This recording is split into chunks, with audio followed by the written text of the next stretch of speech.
You know, tonight's not just a big night in my career. I'd call tonight the most important night of my life. See, I'm gonna have a 10-foot chain made of steel connecting me to somebody I don't respect, to somebody who's ruined lives, to somebody who's no better than the dog that collar belongs around. And I fought you time and time again, Raven, and I've beat you, and I've pinned you. And I've given you another chance. And tonight I'm ending this whole thing. It's gotten way too personal. But that's not exactly why it's the most important night of my life. That's why it's the most important night of my career. It's the most important night of my life.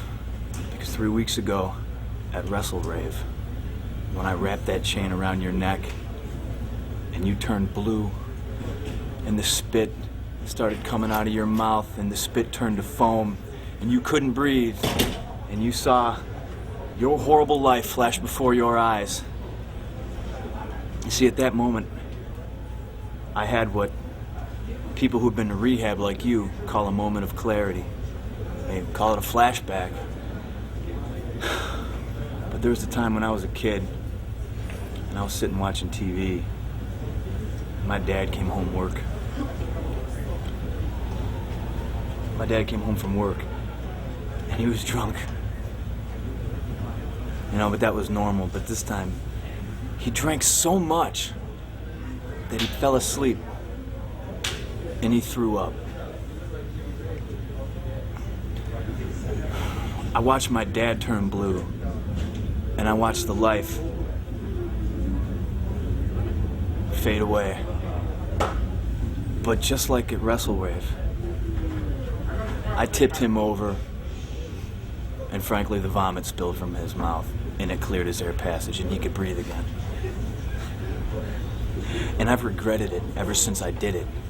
You see, because I wanted all the pain, and I wanted the misery to end. But that was my father. I couldn't do that. But I sit here and I try to figure out why exactly I let you out of the grasp of the chain, why I spared you. And I can't figure it out. And I regret it. Because I'm better than you. And how many lives have you ruined? How many people have you led down a road of debauchery? And conversely, how many lives have I saved? See, Raven, I'm better than you. And tonight, in New Jersey, if it has to be a dog collar match, let it be a dog collar match. Tonight, it's over with. I exercise all my demons. Tonight. Speaking of exercise, bro, Gary, this chain is humongous. How are you gonna go in against Raven with this heavy shake? This is the last time you interrupt me! Do you understand me? I'm sick of all your tomfoolery and your shenanigans! You know damn well if Ace was here, he'd slap you! Sorry, man. It's just you should be! Bringing in your chain. Hey, pump. Pump. Pump. Punk.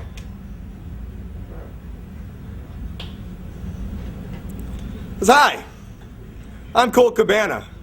You might remember me from such Ring of Honor videos as Do or Die, or Revenge of the Prophecy, or most notably, First Anniversary Show. And I have specially requested this interview time. You know, a lot of people say to me, Cabana, you are so funny. They say, Cabana, you make me laugh. They say, Cabana, you remind me of a modern-day Dave Coulier. And I say, thank you. You know, I'm an entertainer.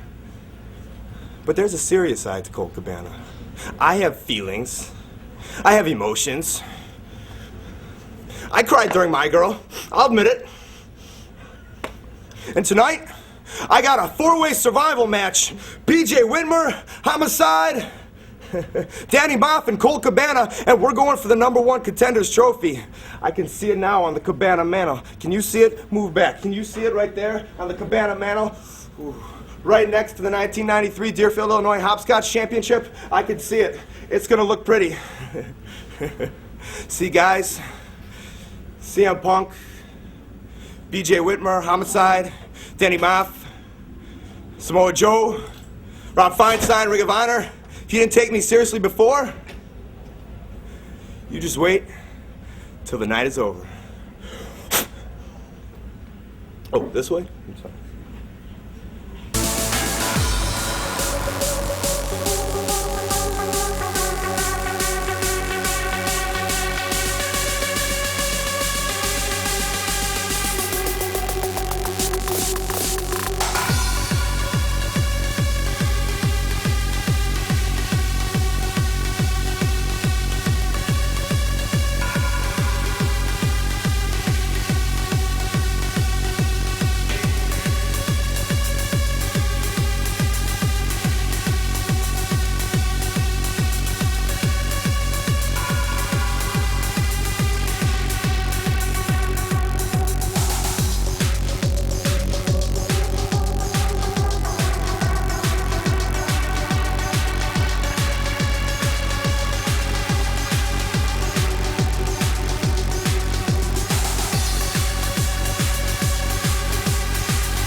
This is Ray Morrow here, and hey, Chris Love, come over here. I think the show's actually starting here. We have the Special K guys. They're down at the ring. Ray, I'm at the concession table. What's going on in the ring? Well, I don't know. The music's starting. The girls are in the ring. We got members of Special K in the crowd, in the ring. I mean, it looks like Little Mr. Rave is continuing. That they ended the show 3 weeks ago. It's 7:03. The show's not supposed to start until 7:30. I know, but look, it looks like the Special K guys, are they trying to take over this show as well? I mean, look, everybody's out there. I don't know what to make of this. Why are the fans even in their seats? The fans should be buying merchandise at the concession table, filing into the buildings. I think the fans think the show started. It's not supposed to start for a half an hour. This isn't on my papers here. It seems like the show has started. I don't know what to make of this. Maybe, well, what's Hydro doing with Jim Quinlan? That's our New England promoter. I don't know.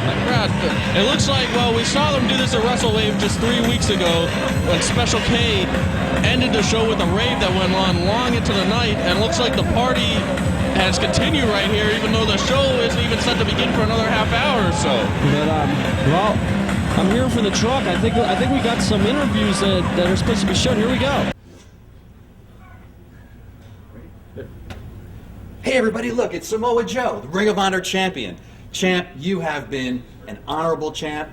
Tonight, it may be the fight for your life because Paul London's here. It's his last night in Ring of Honor, and he says he's going to be leaving us with one last special moment. He says he's going to be winning the title tonight.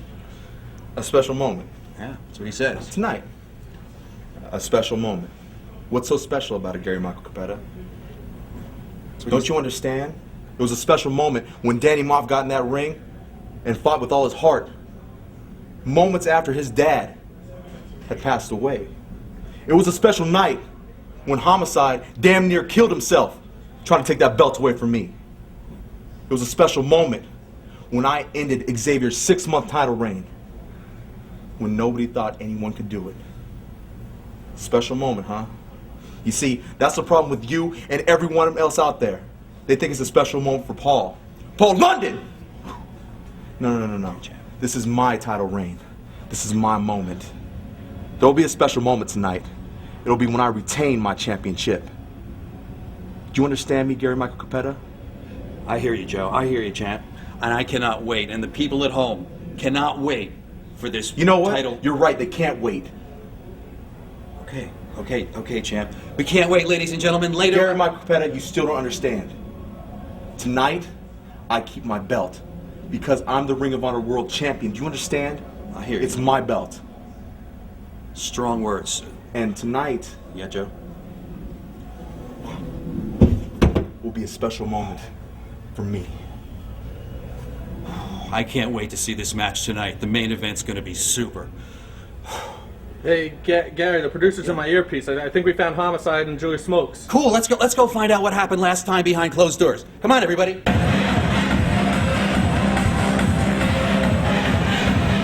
And we're back. We saw Samoa Joe and Gary Michael Capetta.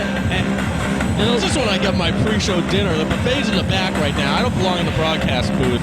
I don't know what Special K's doing out here. but look at Dixie up in the rafters here. What a crowd here we have in Elizabeth. I don't even know if that is going to make it to air. Yeah, I guess I don't know. You're right. I won't. Well, let's. But I think the fans are almost as confused as we are, and we work here. The fans think the show started, but you see the lights are still on. The show obviously hasn't started yet. It's not supposed to start for another, I think it's about 15 minutes or so, and the 7:30 is the bell time. Well, I don't know what we're going to do here, but I mean, we have other features here for this. All right, let's go to that. Let's roll with it.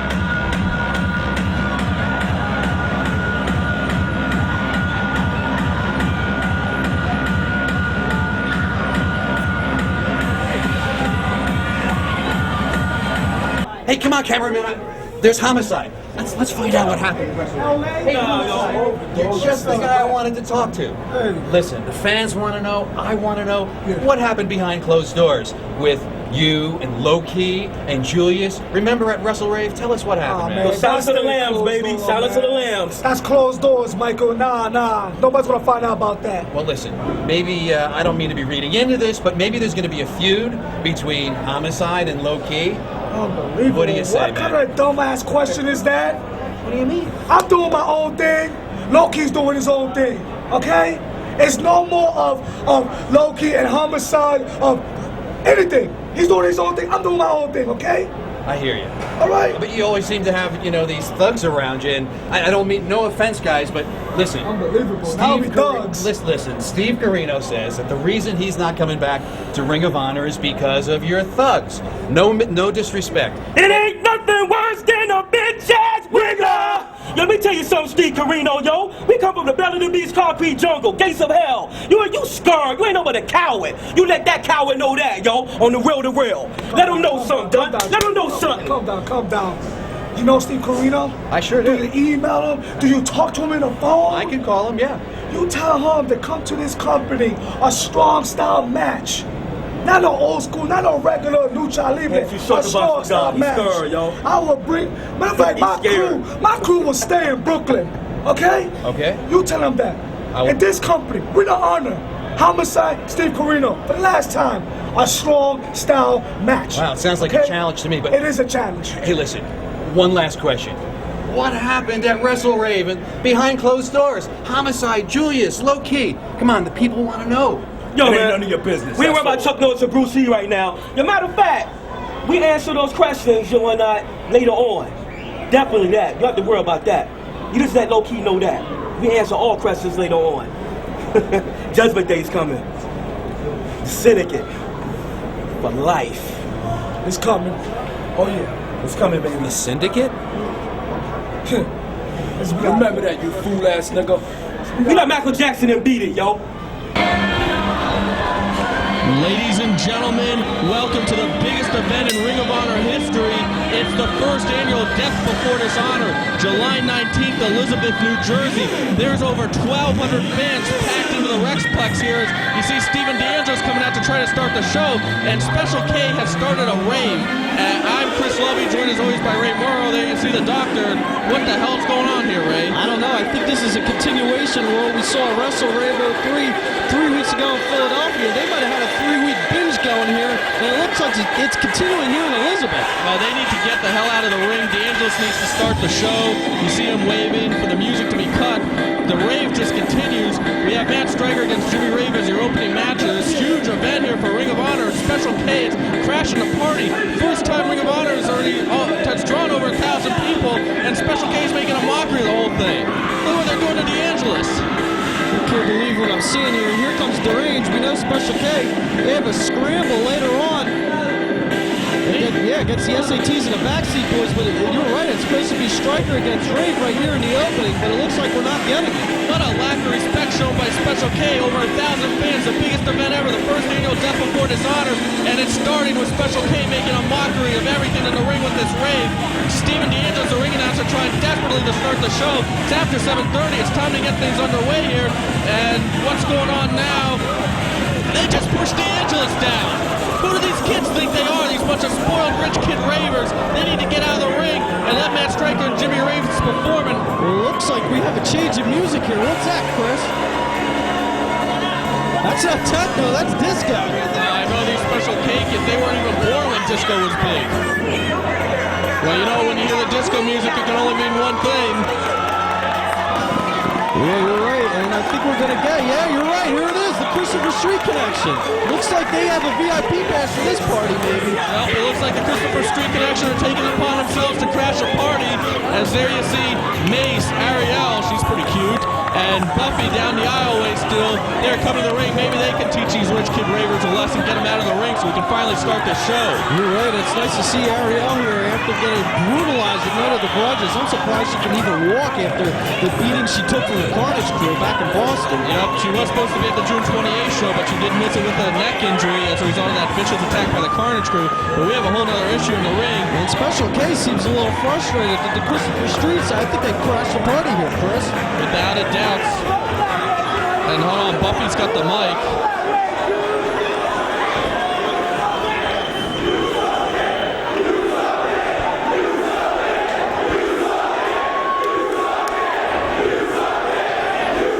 The crowd showing their appreciation of the Christopher Street Connection. Well, can anybody tell me if we spit or swallow?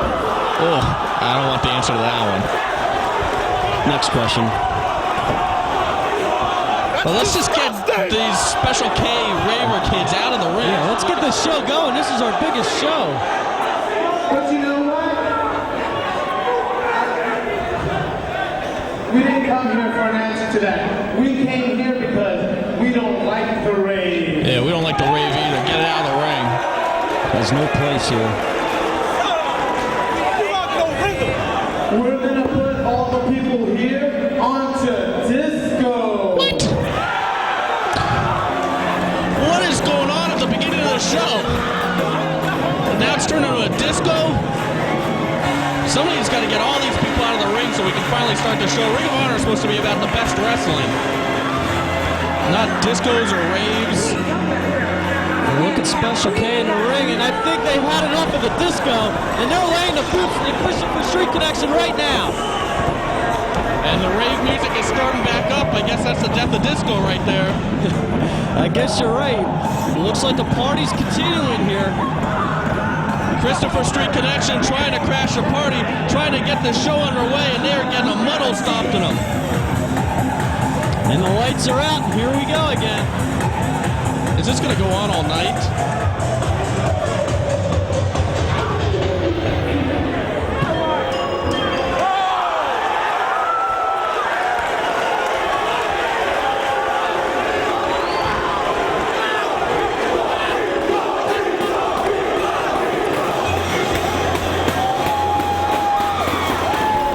And I think the rave is about to come to an end. Loki's making his way to the ring.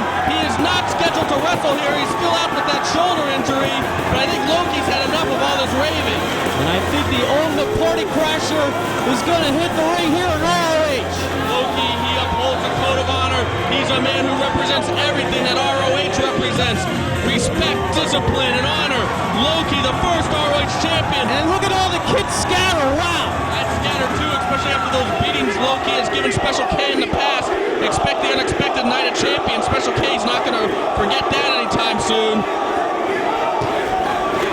And look and listen to the crowd here in Elizabeth. They're on their feet for Loki, making his return to ROH. Loki's been out for 2 months, ever since that Frontiers of Honor show when Ring of Honor went to London, England. He suffered a shoulder injury on that show.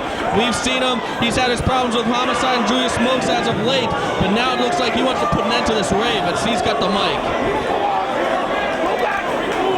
Let's see what Loki's got to say.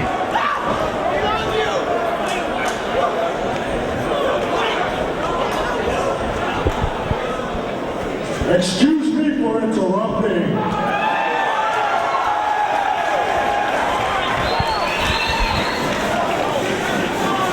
But I didn't come here to see anyone dance. I agree with that. Neither did these 1,200 fans. They came here to see the most athletic wrestling on the planet right now. That's Ring of Honor.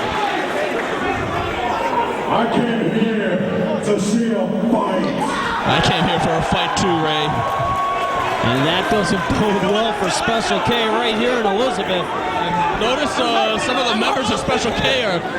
Do you blame them? They're scattering. I don't blame them. And who's stupid enough to stay in the ring? It looks like that Nick McCloudy, that hijinks with the blonde hair. I don't even know who the hell he is. And Deranged wearing that red shirt. And if I were them, I'd get out of there. They really got to be on something to be staying in the ring with face-to-face with Loki. Have we seen an official match here? What's going on? Loki hasn't been in action in 2 months. Anywhere. Well, we got a referee in the ring, and it looks we might have a match here, Chris. The Code of Honor.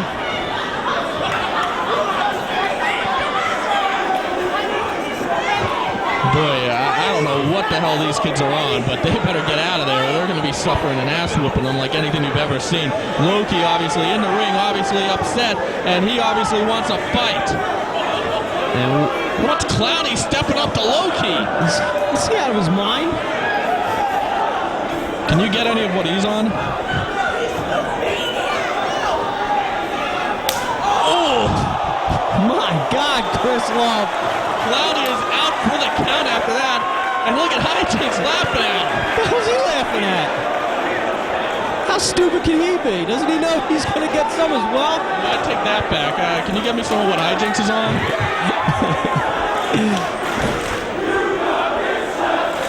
I guess Loki thinks it's funny too. That's now set up here.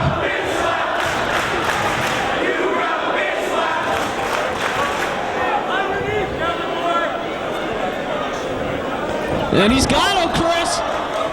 Dragon clutch. And that's it. Wow. What was that, about a 2-second match? I don't even think it was. That could be the quickest match in wrestling history almost. The other Special K members are out of here. They've seen enough. And at least Deranged, wow, low blow. I guess Deranged... He's mocking Loki. Look at that. He's mocking Loki. This kid's got some guts. I'll give him that. Well, Cloudy and Hijinks, they're out. Out for good, probably. And look at Slugger taking them to the back. And that was Deranged with Loki in the ring, and I guess the show started, Chris. Looks like we have an opening match here of Loki versus Deranged. Loki returning back to action, the first ROH champion, and right now Deranged is taking it to him with those punches. Whip into the rope.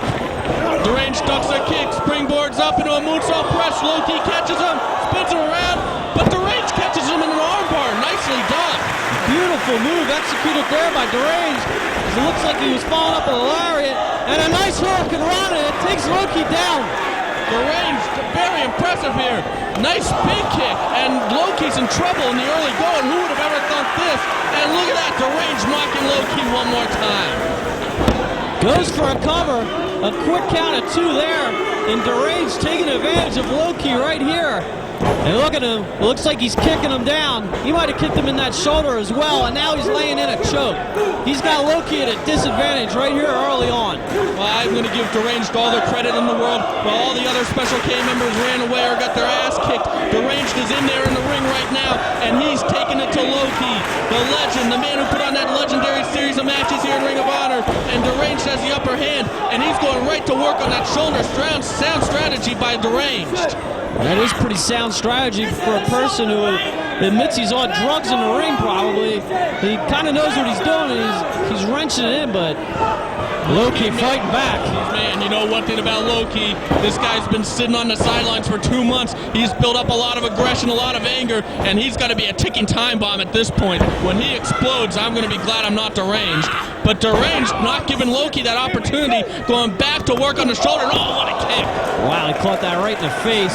But still, he's getting back, and a nice kick right to the back of Loki. I think that's just going to piss him off more, Chris. Yeah, but he's going, who knows how much pain that shoulder is in. Who knows if Loki's even ready to return. He might have just lost his cool in the back right there and came out.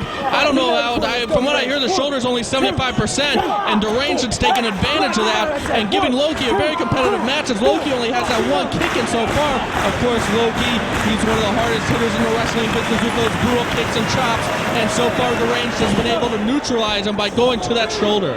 I'm kind of surprised by the plan here of Deranged. Wise execution right here, and a nice drop kick, and Loki goes down on the floor. And that doesn't bode well for him, because Deranged is a real super high flyer here. Let's see what he comes up with. That's right, and it looks like Deranged has a plan. Deranged, beautiful moonsault over the top rope, springboarding off the second rope. It doesn't get any better than that, and Deranged is dominating Loki right now. Right now, the odds makers in Vegas are having a heart attack. Who would have ever guessed this? And after the ass kicking he took by Loki and expect the unexpected, Deranged is really showing me a lot here. He's really taking it to the ROH legend Loki. What guts by Deranged. I hate Special K. I hate what these kids stand for, their rich, raving lifestyles. But beautiful springboard dropkick to the back of the head. You got to give them all the credit in the world for their in-ring talent. And Loki has said it, I've always said it, you've always said it. If these kids can just get serious, they're going to be something in this business.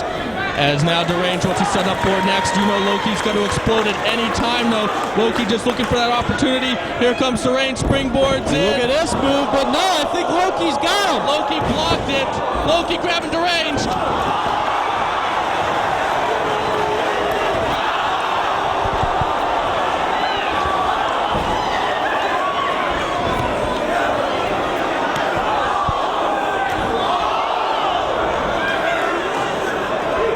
Chris Lovey, I think that explosion just occurred right here. I think Loki's about to get charged for attempted murder. If this keeps up, Loki unleashing all that anger and aggression on Deranged. Deranged completely helpless. I haven't seen a brutal ass kicking like that, well, ever. Boy, that's brutality at its finest or worse, whatever way you want to look at it. But Loki just exploded on Deranged, and look, Deranged might be out. Deranged might be out, but do you see Loki favoring that shoulder just there? Loki now picking up Deranged. Deranged, I definitely think, is out. This one's going to come to an end soon. I can't believe those kicks that he just took. Oh, my God. That quick kick series absolutely demolishing Deranged. And now Loki rocking him with a chop, and now a kick right to the face. There goes the shirt. Oh, what a chop by Loki. Oh, damn. And Deranged is in a whole hell of a lot of trouble right here. And there it is, wow! Title crush by Loki, signature Loki, and I think that Loki's back and he's ready to be a force here in Ring of Honor once again.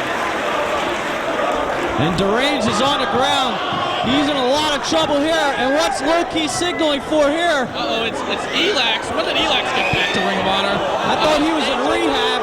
And now what's that slugger in the ring? He's got Loki around the waist. This isn't an official match, so Gary Moore here. I guess you're right, There's no code of honor in this one. It's not an official match.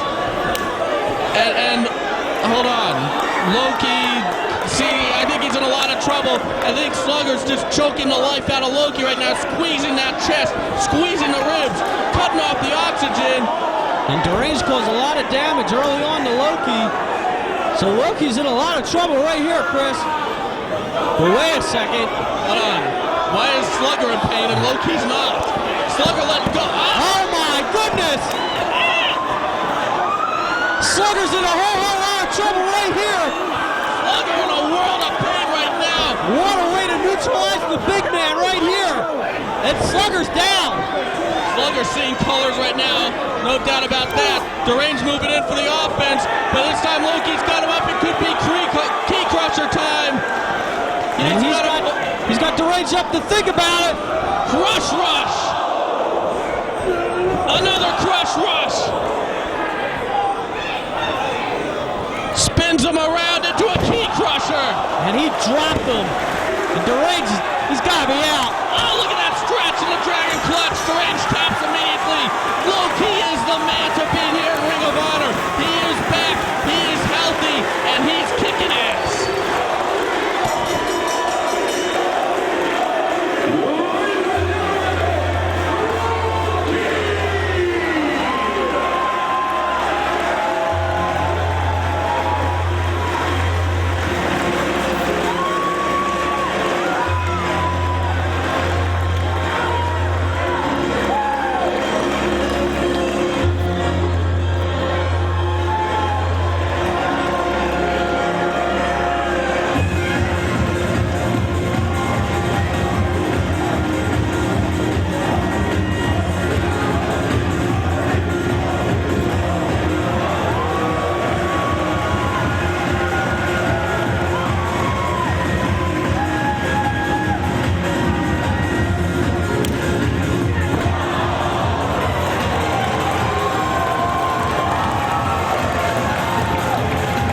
That's fine, Allison.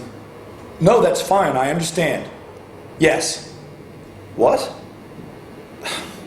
No, don't worry about that. It's Koji Kanemoto's phone. Yes. Yes, he understands. I'm getting a phone call from the States. It's okay. Just keep calling me back. Yes. Right. Okay, listen. Listen. Just offer him the spot and get him to join.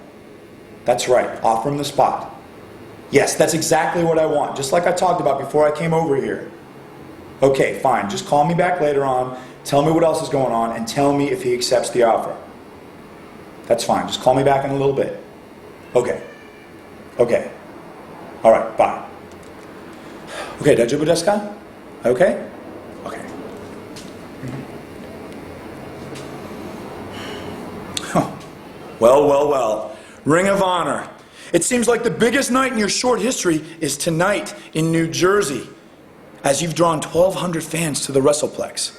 Well, congratulations! But don't start patting yourself on the back just yet, because the truth of the matter is this. You never, ever would have been in a position to draw 1,200 fans without the work of yours truly, the fallen angel, Christopher Daniels. You haven't done anything special except capitalize on my efforts in the ring. That's right, Ring of Honor was built on the shoulders of Christopher Daniels. But I'm not there tonight, am I? No, tonight I'm in Japan, working for the King of Sports. But I am getting updates on the big show from Alice in Danger in the States. And so far, the talk of the night has been the return of Low Ki. Low Ki, you've been a thorn in my side since the very beginning of Ring of Honor. But I got rid of Steve Corino by aligning myself with those closest to him, and I'm going to do the very same thing with you through my paid assassin, Danny Moff. You see, I'm not going to let you stand in the way of the Prophecy's quest to bring the Ring of Honor title back into our fold. You see, Danny Moff tonight has an opportunity to become the #1 contender, and I'm sure he's going to do great. But on the off chance that he doesn't win that title, I'm going to ask for a shot at the #1 contender's trophy when I get back in the States. So think about that for a while. I'm going to get another phone call from Alice in Danger, keeping me up to date on the happenings for this show. And I'll talk to you folks again later.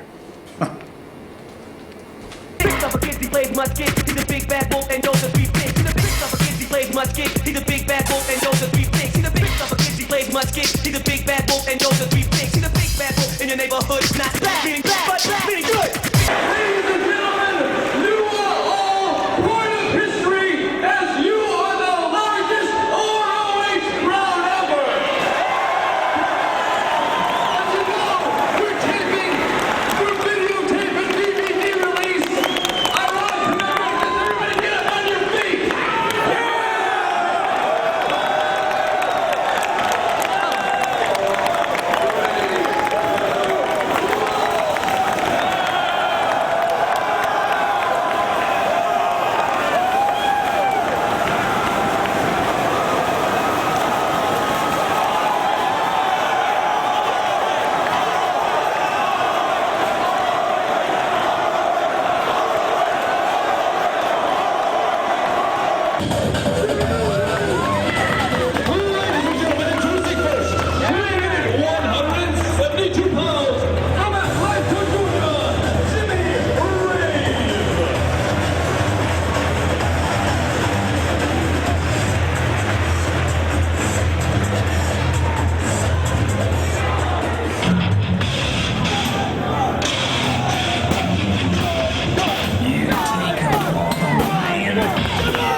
And the code of honor is being followed as Matt Striker and Jimmy Rave ready for our first official match of the night. There you saw the handshake. Matt Striker in the green, the brow of Matt Striker. That's right. And should we do an official opening right here? This is Ray Moore, joined by Chris Loving. We're at Death Before Dishonor. Normally I do the openings, but yep. Let's say it again. Over 1,000 fans here, 1,200 fans in Elizabeth, New Jersey, watching this, the first official match of the night. Even though we've already seen a complete Rave and Loki completely almost murdering Deranged. What a way to start out the show. And Loki also making sure Slugger's not going to have any children anytime soon. Yeah, I feel sorry for him as he definitely got the short end of that stick right here. As we have Jimmy Rave hooking the arm or the headlock on Matt Striker here in the middle of the ring. Jimmy Rave and Matt Striker, two guys looking again at that top 5 rankings that you just saw. Of course, it's so prestigious just to be mentioned in the top 5 rankings. When you look at the ROH talent roster, to think that you're named among the top 5 athletes on that roster, that's an honor right there. That's an accomplishment right there, and that's why everybody wants in the top 5. Matt Striker, he's been in the top 5 before. A win here could put him back in the top 5. Jimmy Rave, a young upstart from NWA Wildside, a guy looking to earn his reputation here in ROH. He got off to a good start at Do or Die with an impressive performance there, winning over the fans, but now he needs that big victory, and if he's able to defeat Matt Striker, that would be a huge victory in the record book for Jimmy Rave. You're right, Matt Striker, he's already tasted that top 5. He'd like to get back in there. And what an opportunity for both of these guys with a victory here. And a nice move there by Jimmy Rave. He's got a Fujiwara armbar, but Striker countering it. Nice strength there, but Jimmy Rave fighting out of it, and another counter. Wow, nice back and forth action right here, Chris. And that might have been it. I thought that pin attempt was going to be that. That could have been it. It came out of nowhere. These two going back and forth in this pure wrestling match. Pinfall by Rave. And all it takes is 3 seconds. Is now we have a standoff. The fans showing their appreciation for this kind of action. You're right. And earlier on we saw a little plug, a little commercial before this match for the Field of Honor. What the hell is that? I don't know what that is, but it looks like it's coming soon to an arena near you in Ring of Honor. Field of Honor, we'll hopefully get some information about that, maybe by the end of the night, maybe next show, who knows. I don't know what it is, but there's a lot of hype for it, and it sounded pretty good. Yep, I'm definitely looking forward to it, as right now we have a knuckle lock between Striker and Rave. So much on the line for both men. You got to figure, if you lose this match, you're going to really plummet. Any chance of getting the top 5 rankings is gone. And not only that, but you'll be lucky to get booked again, maybe.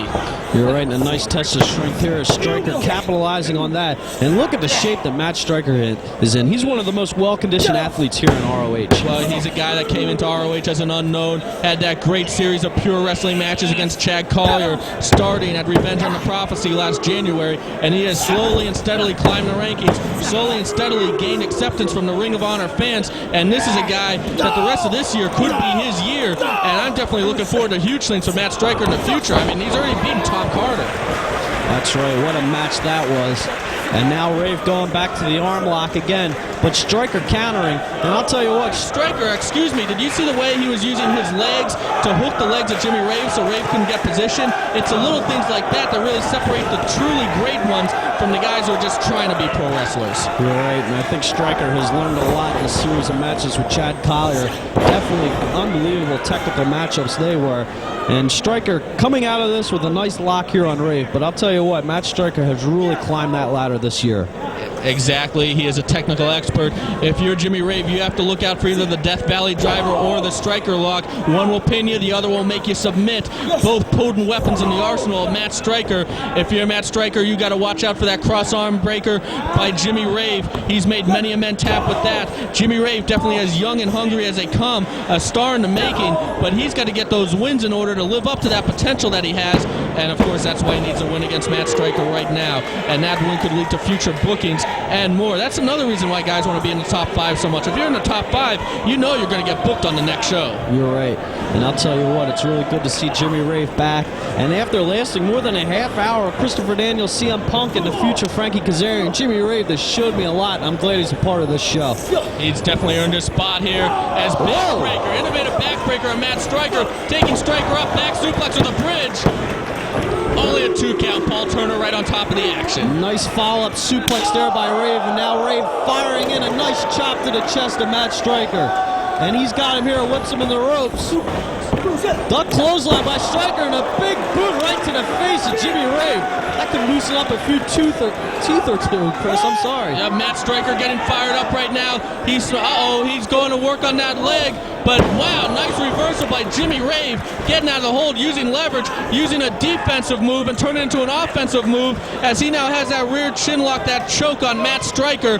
And notice he's got those legs wrapped around Striker, neutralizing Striker's ability to turn over. But Striker, I think, is just overpowering him right now. Striker, the better conditioned athlete, and this is when those extra hours in the gym really pay off. That's right, Striker picking Jimmy Rave up. Very impressive getting to his feet right there. That's right, he dumps him right in the corner. Striker following up, but Rave catches him. And a nice chop to the chest, and Matt Striker's in a precarious position on the top rope. Jimmy Rave now making his way up to the top rope. We could see the first high impact move of this match. What's it gonna be? And Jimmy Rave, look where his legs are, inside or outside the ropes. And Matt Striker's seen an opening now. What could he? Oh, belly to belly suplex off the top by Jimmy Rave while he's on the ropes. Very impressive. Nicely executed by Jimmy Rave. Something new we've seen here, but Striker catches him and drops him. Striker saying, hey, you can do a belly to belly in a unique way, so can I. Climbing up the rope, tossing Jimmy Rave off the top rope. Both men are down in the middle of the ring and hurt. Paul Turner administering the count. That's right, we've seen our first two high-impact moves of this match, and it's taken a toll on both these athletes as both these guys are down. Let's see who gets up first. Fans counting along, showing their appreciation of the hard work in the ring, as now Rave is up first with a forearm. Oh, you don't want to go forearm for forearm with Matt Striker. He delivers some of those potent forearms in ROH, as you see right there, but Jimmy Rave going for a chop. Big chop by Matt Striker. Striker ducks a chop, grabs Rave, whips him in a reversal though. Rave now coming in, knee to the gut. Down goes Striker. Rave into the rope, Shining Wizard. Wow, what a nice move there by Rave. Go for the cover. No, not enough. I thought he almost had him there, Chris. That's all it takes sometimes is that one knockout blow, and Jimmy Rave almost had it. I'll tell you what, Jimmy Rave delivers one of the most devastating knees I've ever seen right there. Wow. Jimmy Rave picking up that Striker. Well, listen to the fans getting behind both these guys. Striker with a well-placed kick to Jimmy Rave. And follows up with a nice leg lariat. And a power slam. Cover. No, not enough. There you hear the fans with that too. What a great opening match we're seeing here.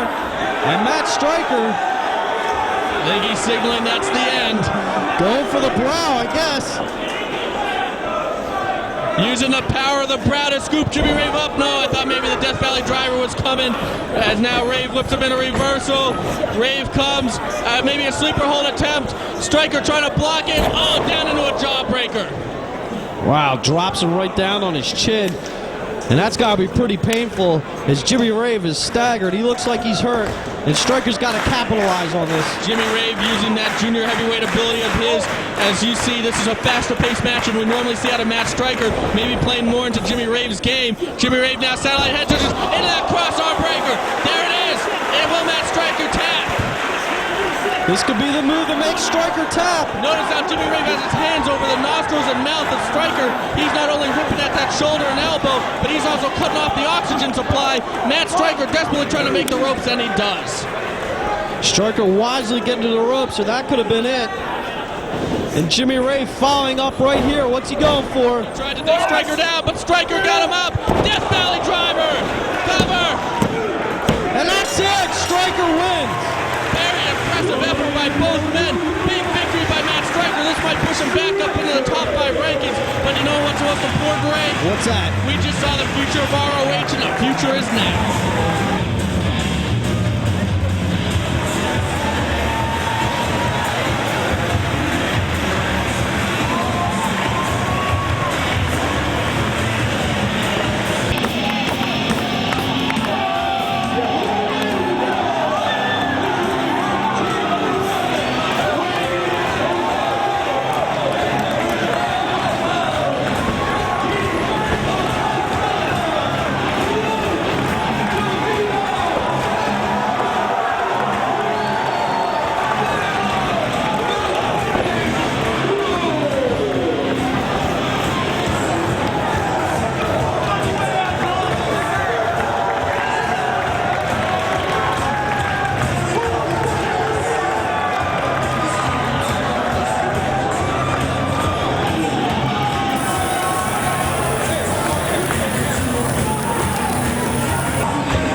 We have the Carnage crew in the ring. Just incredible. DeVito, Masato, and Loeb.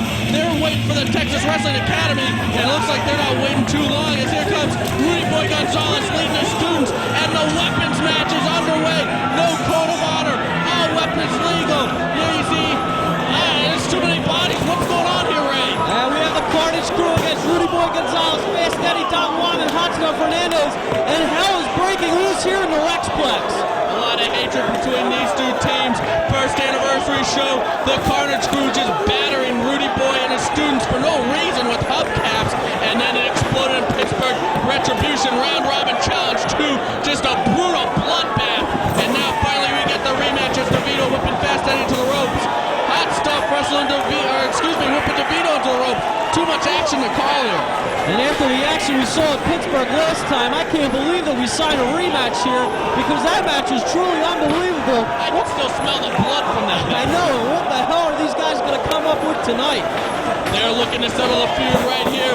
Death before Dishonor, the biggest show in Ring of Honor history, and all mayhem's breaking loose as we have DeVito right there with, I guess, a Singapore cane right to the back of Fast Eddie. Fast Eddie, it's a good thing he didn't see that one coming because he is legally blind, but he just felt another one right there. My goodness, this kind of matchup is right up DeVito's alley. Oh, look at the smile on his face. He's enjoying this. He's demented. And once he's got Fast Eddie again. And these guys are brawling around ringside. Everybody's brawling around ringside as Fast Eddie just dumps DeVito into that rail. Today you see Hot Stuff tossing Masada back into the ring. The Carnage crew, they lead those miserable lives. They're just happy to get away from the wife and kids and their miserable jobs and take out that aggression in the ring. And there's going to be a lot of aggression taken out in this one. Weapons legal. Hot Stuff Fernandez now taking Masada up.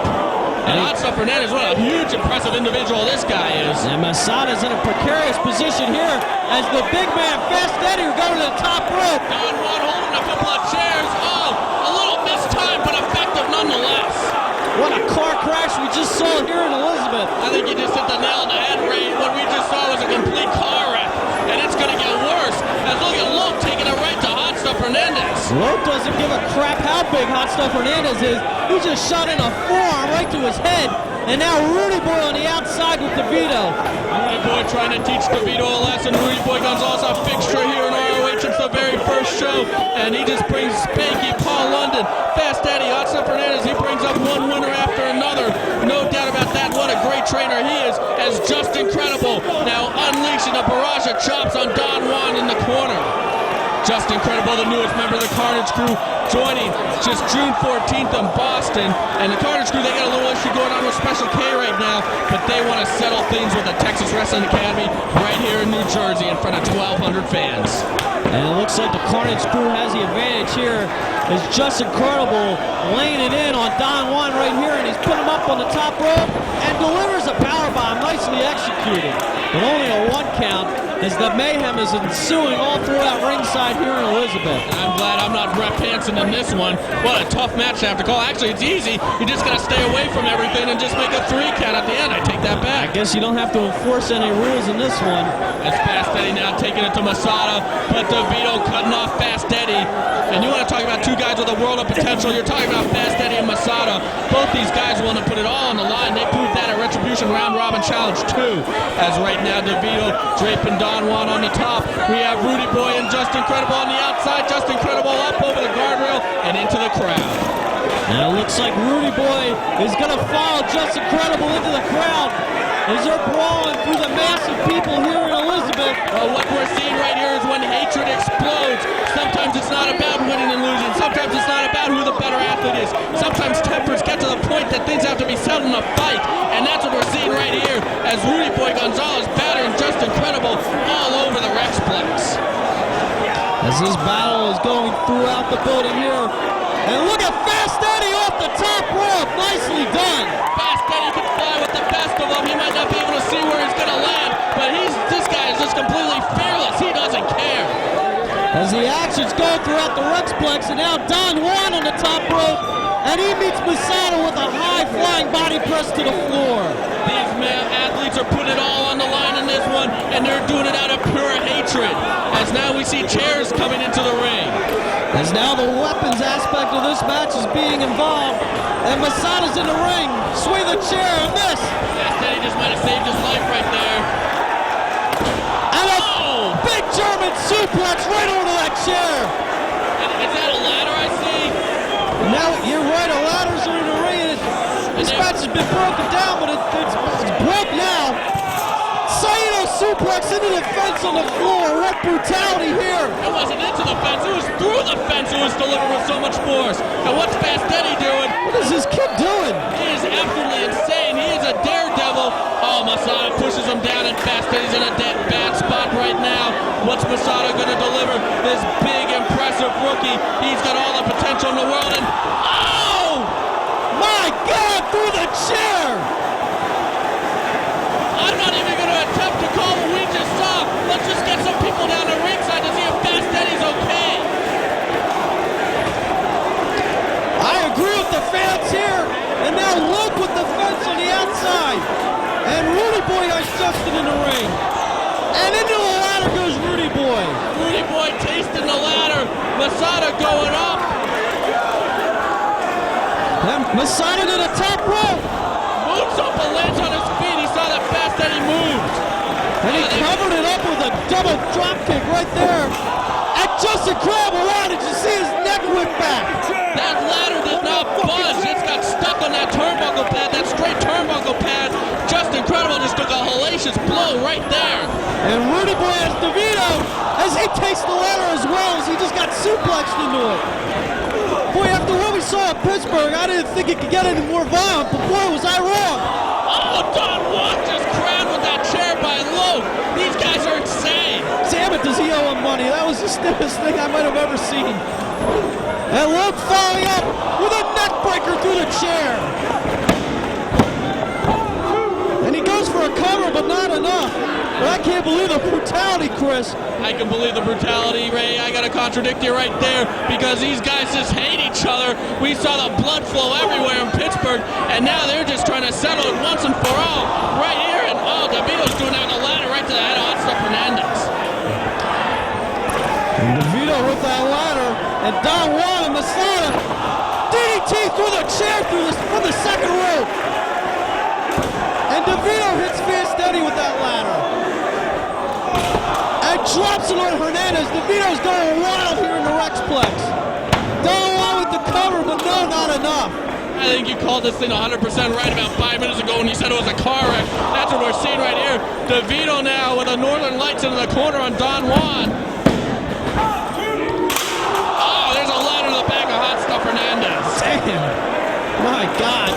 You know, at Ring of Honor, it isn't built on hardcore wrestling, but when we do hardcore wrestling in Ring of Honor, you damn well better be sure that we do it right, we do it stiff, we do it vicious, and that's what the Carnage crew and the students of the Texas Wrestling Academy are doing right now. They are putting it all on the line, and you have to respect that.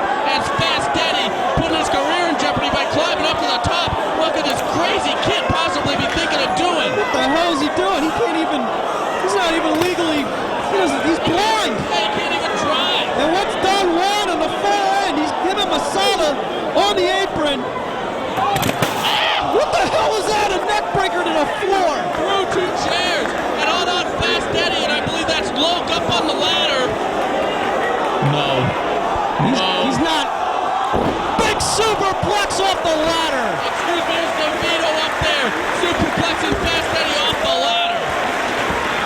I don't see what else could they bring out. I have no idea. Somebody, please go for a pin. And Hot Stuff Hernandez has Masada on the floor. And these guys are going back and forth with clubbing chops. That's a wall. Look how big he is. Oh, Hot Stuff Hernandez, you definitely want him on your side in the fight. Perhaps the largest competitor here in Ring of Honor. He can fly, he can out-muscle you, he can out-power you, he can do it all. And this is a guy that's definitely going to be somebody to keep an eye on. You know, it looks kind of like Kurt Angle, too. And we got Luke just crowding Don Juan. But did I see a table out there? Tables and ladders on the floor right here. And Masada, he hit Hot Stuff Hernandez with that chair up there. And again, wow. The big man is down. Well, Masada's a big man, too. Choking DeVito, and we're in the ring, and Don Juan, they got him in a bad spot right now. What's DeVito signaling for? He's pointing to something on the floor. Well, they do have that table set up out there. They don't have a table right there, do they, Ray? They might. Who knows? Can't quite see from our broadcast position right now. Well, that was the doctor's table. DeVito setting something up on the floor. No. This is what the Carnage Crew uses their finish. It's a spike pile driver.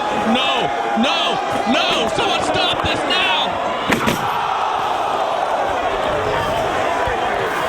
That could be it for Don Juan, Chris. Don Juan, spike pile driver from the apron through a table to the floor. He is out. And the Carnage Crew, I think, are at an advantage right here. Don Juan, I don't think he's going to get up from that one. I got the producers in my earpiece. Rudy Boy Gonzalez and Justin Incredible are in the lobby right now brawling. They're on their way out to the parking lot. I don't think they're going to make it back to the ring. As this fight is taking place all over the building, Hot Stuff Hernandez is left in the ring with his partner, Fast Eddie. And what the hell is he doing? Oh, he just threw Fast Eddie on a Carnage Crew member on the floor. Sacrificing his own tag team partner right there was Hot Stuff Hernandez. Not only are these guys sacrificing their own bodies, they're sacrificing their teammates' bodies too. This could be trouble for the Carnage Crew. We've seen this before. And Hot Stuff Hernandez over the top rope. Big toe by the big man. And I think that could be it for Masada, the recipient of that move. That could be an it for everybody. What a collision on the floor that was. How much more can these guys take? Rudy Boy making his way back. Just Incredible, from what I hear, is injured in the parking lot. I don't think we're going to see him back. He's a bloody mess out there. And now we have Masada again, as he looks worse for wear here, and Rudy throws him into the guardrails, and Hot Stuff Hernandez with some chairs in the ring. Uh-oh, what kind of plan could Hot Stuff Hernandez have right now? And there's Don Juan still out on the floor. DeVito's out too. And he's got him up! And drops him right through the chairs! That could be it, Chris! What a devastating move by Hot Stuff Cover! This could be it! And that's it! Hot Stuff Hernandez wins it for the Texas Wrestling Academy! What a brutal matchup we saw there! What violence here in ROH! But the Texas Wrestling Academy come out victorious right here!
And we are ready for a special tag team attraction. The new team of Tony Mamaluke and John Walters, the Purists, taking on the Outcast Killers, Oman Tortuga and Diablo Santiago. And we have Oman all tattooed up, starting it out with Tony Mamaluke. And really, Ray, let's just be honest with the people. This match is just pretty much here to showcase the new tag team of Tony Mamaluke and John Walters. And this tag team has all the potential in the world. That's right. Ring of Honor has been hyping a new tag team making its debut tonight here at Death Before Dishonor, and that's the Purist of Tony Mamaluke and John Walters, as we see Mamaluke hooking up with Oman Tortuga right here in the ring. And when you deal with Mamaluke and Walters, you deal with two technical experts, two guys who know all the holds and counter holds, and you add that, you put them both together, and they're going to come up with some crazy submission stuff. As there you see Mamaluke going for the arm of Oman. And Mamaluke, we need no introduction to his credentials as a tag team wrestler. As there you see Oman escaping into the ropes, Mamaluke staying right on top of him like a pit bull. But as I was saying, Mamaluke, you need no introduction to his credentials as a great tag team wrestler. And you add to that John Walters, a young upcomer, a man who's so impressive, really a can't miss star in my book.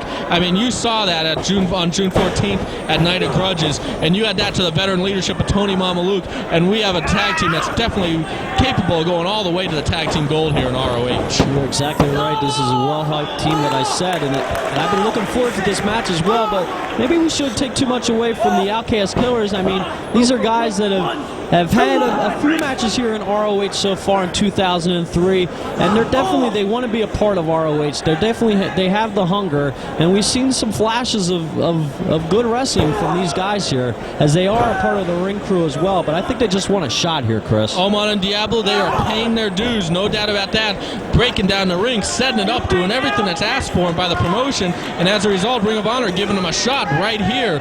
And you know what, maybe this match is just to feature Mamaluke and Walters and showcase their skills and the potential of this tag team, but Diablo and Oman could easily score an upset. We saw Dunham Marcos do that just at WrestleWave against a team of Prince Nana and Jimmy Jack Cash. That's right, and Prince Nana and Jimmy Jack Cash were set to become a featured tag team here in ROH until they suffered that loss. So an upset is always possible, as you see Diablo in right now with John Walters. Diablo, of course, wearing the Puerto Rican colors. John Walters jockeying for position, trying to teach Diablo a lesson, and Diablo hanging in there with John Walters, and very impressive by Diablo. Wow, I can't believe what we're seeing right here, as Diablo took everything John Walters had to dish out right there. John Walters, look at this kid. This is what you call a blue chipper. All the potential in the world, all the wrestling skill in the world, just needs a little bit seasoning, and you got to figure he's going to learn that from Tony Mamaluke. What a tag team we have. Oh, what a shoulder block. Up and over goes Walters. Deep arm drag. Look at this pure wrestling action we're seeing here, Chris, as Diablo fights back with a big slam. And speaking of the Outcast Killers, we talked a little bit about the ring crew, and we see there seems to be a little rivalry on the ring crew a little bit between Dunham Marcos and the Outcast Killers. We saw that in earlier videotapes this year. I wonder if we're ever going to see anything between those guys. Well, there definitely is, but what I'm very impressed with at the moment is John Walters rolling out of that leg drop and grabbing it into an ankle lock. This guy's showing he can hit a hold from just about any position, and that's what's going to make him so dangerous here. Brutal forearm right to the face of Diablo, whipping him in, but a kick by Diablo. He keeps fighting back, and smart move, making the tag. As we could see some Outcast Killers double team action right now. Reverse his partner into a shoulder block. Oh, nice double drop kick, drop kick right there by Oman. The Outcast Killers looking good. There's a kick by Oman. Tortuga lights up Mamaluke with another one. Outcast Killers not intimidated by the veteran Mamaluke, as there's a double kick. Wow, great move right there by the Outcast Killers. And this was a match to showcase the Purists, but the Outcast Killers are showing me a lot here, Chris. Maybe the Outcast Killers could be following in the footsteps of their fellow ring crew members, Dunham Marcos, and score an upset right here. As up and over goes Walters. Oh, Walters with a kick. Walters now grabbing the arms. Oh, knees right to the back. Ouch. What a devastating maneuver right there. Walters going for the cover. That'll surely stop any momentum the Outcast Killers have. And I really expect Walters and Mamaluke to just start dominating at some point. And there's a blind tag in by Diablo. Diablo, but Walters saw it and catches him with a clothesline. Walters now going for a hold. Look at this. Nice presence by John Walters. And he's taking it to both members of the Outcast Killers right here. He's tying the Outcast Killers' legs together. The Outcast Killers are helpless. Their legs are tied together. And Walters is stretching them both. Enzuigiri special and a chin lock right there on both members. Very impressive. Oman breaks free, but I bet that he'd rather be in the hole now that Mama Luke is stretching him. What cohesive maneuvering here by the purists on the Outcast Killers, Chris. And this is exactly why they're called the purists, for technical wrestling expertise, like we're witnessing right now as they are just stretching the Outcast Killers. But you notice the Outcast Killers, they're not quitting, they're not giving up. No, they're taking it right to him here. And this is a big forum for them to be on. They want to impress, and they're doing a good job of it so far. I doubt they've ever wrestled in front of a crowd like this. Over 1,000 people right here in Elizabeth, New Jersey, right outside of New York City. And Tony Mamluke, oh, backbreaker. Nice double team work by the purists. This is their first match together, but it seems like they're thousands with the cohesiveness they're having here. They seem like a well-seasoned tag team already, and they've only been together for about 5 minutes. You're 100% right about that, Ray. We are looking at some great teamwork from Mamluke and Walters. They are gelling perfectly as a tag team. Definitely going to be a force to watch here on the tag team scene. As Diablo now struggling. Oh, jawbreaker by Diablo. Diablo fighting out of it. I think he needs to get a tag here. But no, he's got Mamluke. What's he going to follow up with? Mamluke reverses. And a well-placed boot to the midsection of Diablo. And Mamluke shoots across with a big knee to the face. Cover. No, not enough. As Diablo just got rocked with that knee right to the face. And Mamluke, he's got to follow up here. Tony Mamluke whipping Diablo right into the wrong corner for Diablo Santiago. The tag goes into John Walters. Wise positioning there by Tony Mamluke. As I said, veteran tag team experience that Tony Mamluke has. Knowing to get Diablo into the corner, that's something John Walters is going to learn, teaming with a guy like Mamluke. And whoa, did you see that drop kick? What height on that drop kick. But no, not enough. And I'll tell you what, John Walters making a wise decision to team with a tag team veteran like Tony Mamluke. I don't think there's anybody on the ROH roster that might have the tag team experience that Tony Mamluke has. Right about that, but Diablo with the blockbuster. Diablo, he just won't give up. The Outcast Killers are not laying down for the new team of the Purists. They see this as their opportunity, and they're going to make the most of it. You're right. This is definitely a great opportunity for the Killers, and they want to make the best of it, and they're doing a great job here as both these guys need to get a tag. Diablo inching his way to the corner. He's close to the tall and lanky Oman Tortuga. The tag goes into Mamluke. Here's Oman. Forearm. Down goes Mamluke. Another forearm. Again, down goes Mamluke. Now he whips him in. Mamluke ducks the clothesline. Mamluke trying for a hold. Oh no, Oman, what an innovative stretch right there. On a drop kick by Diablo. Wow, what a tag team maneuver there by the Killers. But no, Walters dumps Santiago over the top rope and follows with a springboard drop. I think that the Purists have had just about enough of this upstart tag team as Mamluke takes Oman into the corner. And uh-oh, we got double team action coming up. Oh, planted with a power bomb. And now Mamluke going for a sort of leg lock, and Walters going for a stretch on the upper torso of Oman. What the hell is this? Oh, they're ripping his whole body apart. They're just stretching it out. And that's it. Oman, no choice but to quit. What a finisher we had there. And what a debut by the purist here. Tony Mamluke and John Walters are victorious. But you can't take it away from the Outcast Killers. Impressive showing as well. What a match.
Are down there ringside, and every time I go to the concession stand, something else is going on.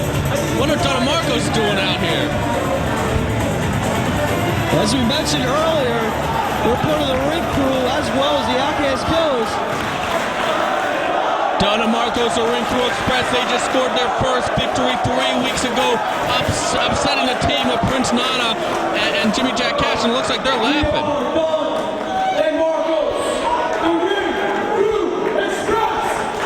I think they're taking a little joy in the Outcast Killers' loss.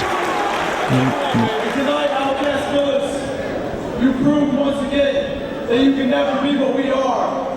And that is the top tag team in Ring of Honor. Well, they're on a win streak. Are they getting cocky? Like a hurricane. I love getting rocked like a hurricane. Don and Marcos, they're usually the ones getting rocked like a hurricane. And hold on. Somebody else coming out here. Who's that? Xavier! What the hell is he doing here? The former Ring of Honor champion, Xavier. We have not seen him since he lost the title on March 22nd, Night of Champions. Samoa Joe choked him out. Xavier suffering a concussion. He suffered one the week before in Boston, unexpected. We have not seen him or even heard of him since that time. Xavier is back. Xavier, he's hitting the ring after a 4-month absence. He looks great shape. The former Ring of Honor champion. Obviously staying in the gym, the all-around best Xavier. Can we get competitor ring or something? What's he doing here? And look at Xavier. Get Capetta. Where's Capetta? He looks even in better shape if that's possible.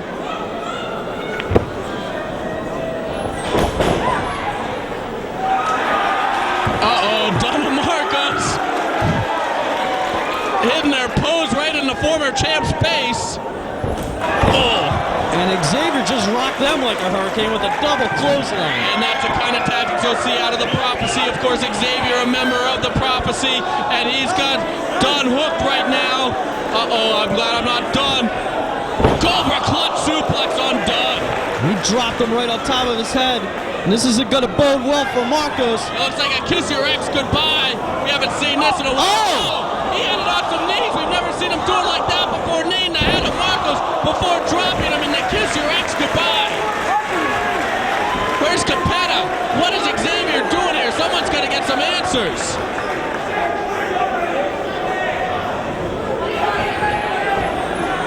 And there goes Marcos. And Xavier cleaning the ring quickly up Don Marcos. He looks like he's on a mission, Chris. And Capetta finally down at ringside.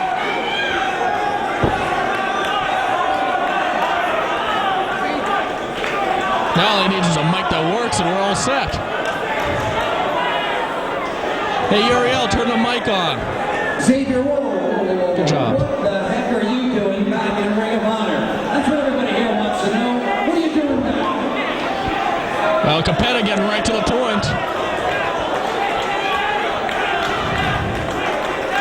How can you have the greatest promotion in the company, Ring of Honor, without Xavier?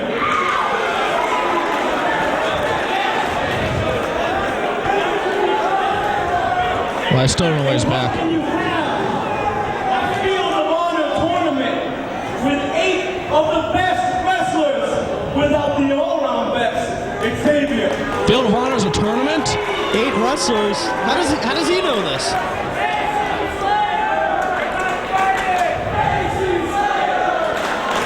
I guess, I don't know where Xavier's getting his information from. Maybe he's close to the office, who knows, but he might have just let the cat out of the bag with that one. Yeah, we saw the commercial earlier, but it didn't describe exactly what it is. I'm here to get what I've always deserved, and that was some damn respect.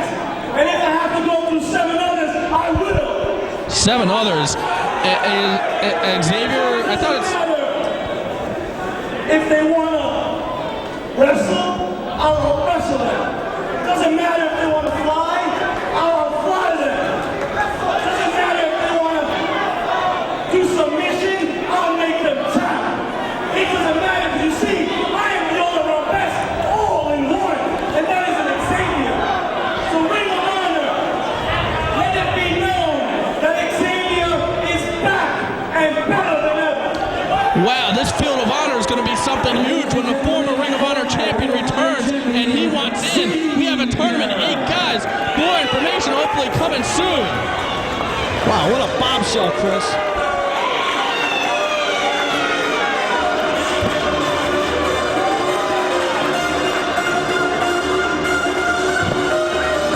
I'm back, baby. Better than ever.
There's the handshake. We are underway.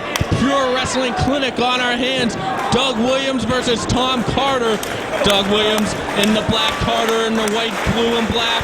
And you know what? There's no real issue behind this match. People might be sitting at home going, why are these two guys fighting each other? Well, you know why? Because they're two of the best technical wrestlers in the world right now, and we want to see who's better. It's kind of like if you have two football teams, two baseball teams. Those guys don't hate each other, but they're competing against each other to see who is better, and that's what we're seeing right here with Tom Carter and Doug Williams. They know so many holds and counter holds. They call Doug Williams the torture device because he knows how to bend your body in so many different ways. Tom Carter, a legend on the indie circuit. Beautifully done right there by Tom Carter. It's reasons like that why, as he's working on that arm at Doug Williams, and I'm running out of breath, Ray. You're right. The name of the game is competition, and that's what this is going to be, an athletic competition, as these guys don't have a feud against each other. They don't have a heated issue, per se, but what they do have is ability, and that's why ROH has put these two guys in the ring, because we know that we're going to get the best possible matchup out there. And you hear the fans clapping. They're definitely enjoying this action as Tom Carter relentlessly going for that arm at Doug Williams. And look at Doug Williams using the legs to separate the base of Tom Carter so he can go underneath. Goodbye. And now use that leverage, and he is out of the hold. Wow! Nicely done by Doug Williams. And it's those little things that differentiate the great ones from those trying to be great wrestlers, as now you see Doug Williams locking it up with Tom Carter. And as we were saying, this is just about pure athletic competition, and that's what Ring of Honor is based on. This is for wrestling fans that like to see holds and counter holds, not promotions where they try to get people to chant boring at this kind of stuff. How stupid is that? We enjoy that kind of action, as there you see Williams was reaching for a leg, Carter just shifting those legs slightly out of the way, and now Williams trying to go underneath, and he is grabbing those legs. Nice defensive move into an offensive maneuver by Doug Williams. Nicely executed there by Doug Williams. And I'll tell you what, this is what separates Ring of Honor from the rest, is that we can have two guys like this and put them on our biggest show of the year, and they don't have to have an issue or anything. We just put them in the ring for the sake of it, and we know that we're going to get a classic out of them. Tom Carter, obviously with a strategy of going after that arm, as he has been unrelentless. Every hold and counter hold he's been going for has been targeting that arm. And while we're on the topic of great athletic matches, which is what we try to give you here in Ring of Honor, we try our very best. We have this code of honor. It's made up of 5 laws of honor. These 5 laws of honor are the commandments. That's what gives you these kind of athletic matches. That's what gives you clean winners and losers. As you see the fans once again showing their appreciation for both men in the early going to this one. And the 5 laws of honor that make up the code of honor are: you must shake hands before and after the match. Which they did. Yup, and look at this by Williams using the leverage, one leg, bringing his other leg down in a total leverage hold. Beautifully done, but Carter going right to the back of the knee of Doug Williams, forcing him down, grabbing that arm again. But as I was saying, you must shake hands.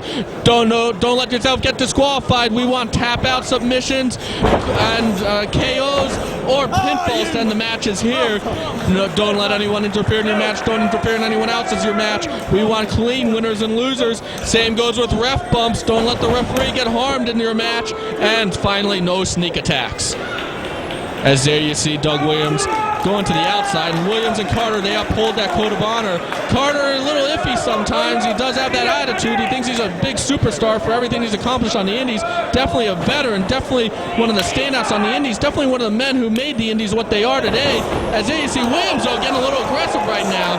But maybe it's stuff like that the prophecy sees in Tom Carter, because they have tried to recruit him before. That's right. The prophecy might see something in Tom Carter, but obviously Tom Carter doesn't see anything in them, as he turned down Allison Danger at the last show at Do or Die. Yeah, what about Chris Daniels? This show is so big that even though Chris Daniels can't be here, he is getting live phone reports from Allison Danger as the show goes on, and we're cutting a clips of that as it happens via satellite. We're getting big in the wrestling world. We got our own satellite now. I know, wow. As there you see a beautiful bow and arrow by Tom Carter working on the back of Doug Williams. Carter's got to be careful not to keep those shoulders down on the mat, though. And I'll tell you what, I was just watching the action when you were going through the code, and this is an appropriate match to go over the code of honor, because that's what we're getting is true athletic in-ring ability right here between these two guys, as these guys are going back and forth. Both men match up very evenly in this bout. They have pretty much the same strength and weaknesses. Doug Williams, he's put on a match of the year candidate, a sleeper match of the year candidate, when he defeated Chris Daniels in Philadelphia on March 22nd, night of the champions, to win the FWA title and the #1 contenders trophy. And that led to April 12th in Pittsburgh, the last time we saw Doug Williams, when Samoa Joe, believe it or not, made him tap. The only time in his career that he's tapped. Tom Carter, on the other hand, looking for his first ROH win. I believe this is only his 4th match in Ring of Honor, and he's already had that classic against Matt Striker at Do or Die. You're right. What an incredible matchup that was, as Doug Williams has the advantage here on Tom Carter, and he drops him down. A nice neck breaker right there. Hangman's neck breaker. Doug Williams beginning to focus his attack on the head area of Tom Carter. Tom Carter obviously with a strategy going after the arm, but right now it's Doug Williams with the advantage. And Williams following up with the go-behind, but Carter escapes wisely, and he's got a hold of that arm. Once again, going to that arm. And look at him applying the pressure. And he also has that leg tangled up of Doug Williams, trying to immobilize him. Doug Williams trying to reach for the ropes. He's also close, and he's got it. Gary Moyer calling for the break. Tom Carter releasing the hold on Doug Williams as he's feeling the pain in his arms right there. As Carter working on him right here. And wow, nice move there. Drops him down. Drops down the arm on the canvas. Very unforgiving right there. Almost like a dragon screw of the arm right there, and he's going for a Fujiwara armbar, but Doug Williams fighting it off as he has those arms grasped. Tom Carter can't get the full pressure that he needs to apply on a maneuver quite like this. That's right, Doug Williams holding on, holding those hands together for his life, because he knows he's in a world of pain. And almost a quick pin right there, but he knew that if Tom Carter was able to break that grasp of the hands, that Doug Williams was going to be in a lot of trouble. Doug Williams fortunately able to get out of the hold. Williams, though, tries some big maneuver. Up and over goes Carter, go behind by Williams, and once again, Carter right back to the arm, but Williams is in the ropes. And of course, one thing Tom Carter is going to be wary of is the Chaos Theory. What a devastating finishing maneuver by Doug Williams. And we haven't had a chance to see what Tom Carter is using for a finish here in ROH yet, too, so that could come out of nowhere. And Carter following up with a nice kick to the arm of Doug Williams, applying more pressure there. And Williams hurt. He's on the floor. He looks like he's in a lot of pain. That arm in a lot of trouble. Doug Williams, one of the best competitors from the United Kingdom. He is pulling Tom Carter out of the ring. We are going to the floor. Of course, no countouts here in Ring of Honor. The referee can disqualify you if you're on the floor for too long. And Doug Williams throwing Tom Carter's head into the rail out there. Doug Williams getting a little aggressive in this one. I think he might be buying a little bit of time, because Tom Carter's been applying a lot of pain to him, and I think Doug Williams is just trying to shake that pain off, and he needs a little time. I think that's why he went to a maneuver like that. Did you see the arm of Doug Williams just hanging there kind of limp? That arm, he might be losing feeling in it, and at the same time, as soon as Carter slaps another hold in it, he's in a world of pain. He might be losing strength in that arm. As right now, nope, going for a suplex, Carter avoids it. Williams maybe not with the strength of holding him up in that. That gave Carter the leverage to reverse that. And now these guys fighting for a suplex back and forth. Who's going to win? And it looks like Doug Williams, he has him up in the air and drops him down. Nice vertical suplex. Goes for the cover. And I think Carter might have landed on his head in that one. Carter taking a lot of abuse in the head so far, as Doug Williams seemingly maybe targeting that area. As there he goes for a forearm, rocking the jaw of Tom Carter, whipping him in. Reversal. Doug Williams out. Drops him on his head one more time with a DDT. Nice maneuver there by Williams. Goes for the cover, but he didn't hook the leg as well, Chris. And Williams looks a little frustrated. And we're getting into mind games now. Who watched more videotape of the other guy to get a strength or weaknesses? As now, whoa, another blow right to the chin, to the jaw of Tom Carter. Doug Williams definitely targeting the head area. Tom Carter with a strategy to immobilize the arm of Doug Williams going into this one. Who's going to have the better plan? Who's going to execute it better? We're going to find out by who wins and loses this one. As now Doug Williams going for a high impact move as he's got Carter perched up on the top rope. And Williams, he's got Carter, but Carter fighting. And it looks like he might be reversing it. What are we going to see here? Carter now trying. Oh, look, he's got the arm, and he's on the ropes. He's got a higher plane than Doug Williams, so he's got more leverage. And now Williams just dumps Carter off the top rope, the only way to get out of that hold. But look at Williams clutching at that arm. And Doug Williams using his strength advantage right there to toss Tom Carter off the top rope. And both these guys are down. And listen to the crowd getting behind this great action here. This is why you come to see Ring of Honor. If you want sports entertainment, go somewhere else. This is all about pure wrestling. This is all about people who love wrestling, who respect it, who live and breathe it. And that's what Tom Carter and Doug Williams do as they're putting it all on the line right here in front of 1,200 fans. And Carter delivering a big forearm right to the mush of Doug Williams. Whips him in, nails him with a drop kick right on the chin. Tom Carter unleashing some big offense right now. But Williams reversal. Boots all pressed by Carter. Roll up cover. Wow, and he almost had the pin right there. As both these guys fighting back and forth. And Carter has Williams in the corner, rocks him with a forearm. And he whips him into the corner.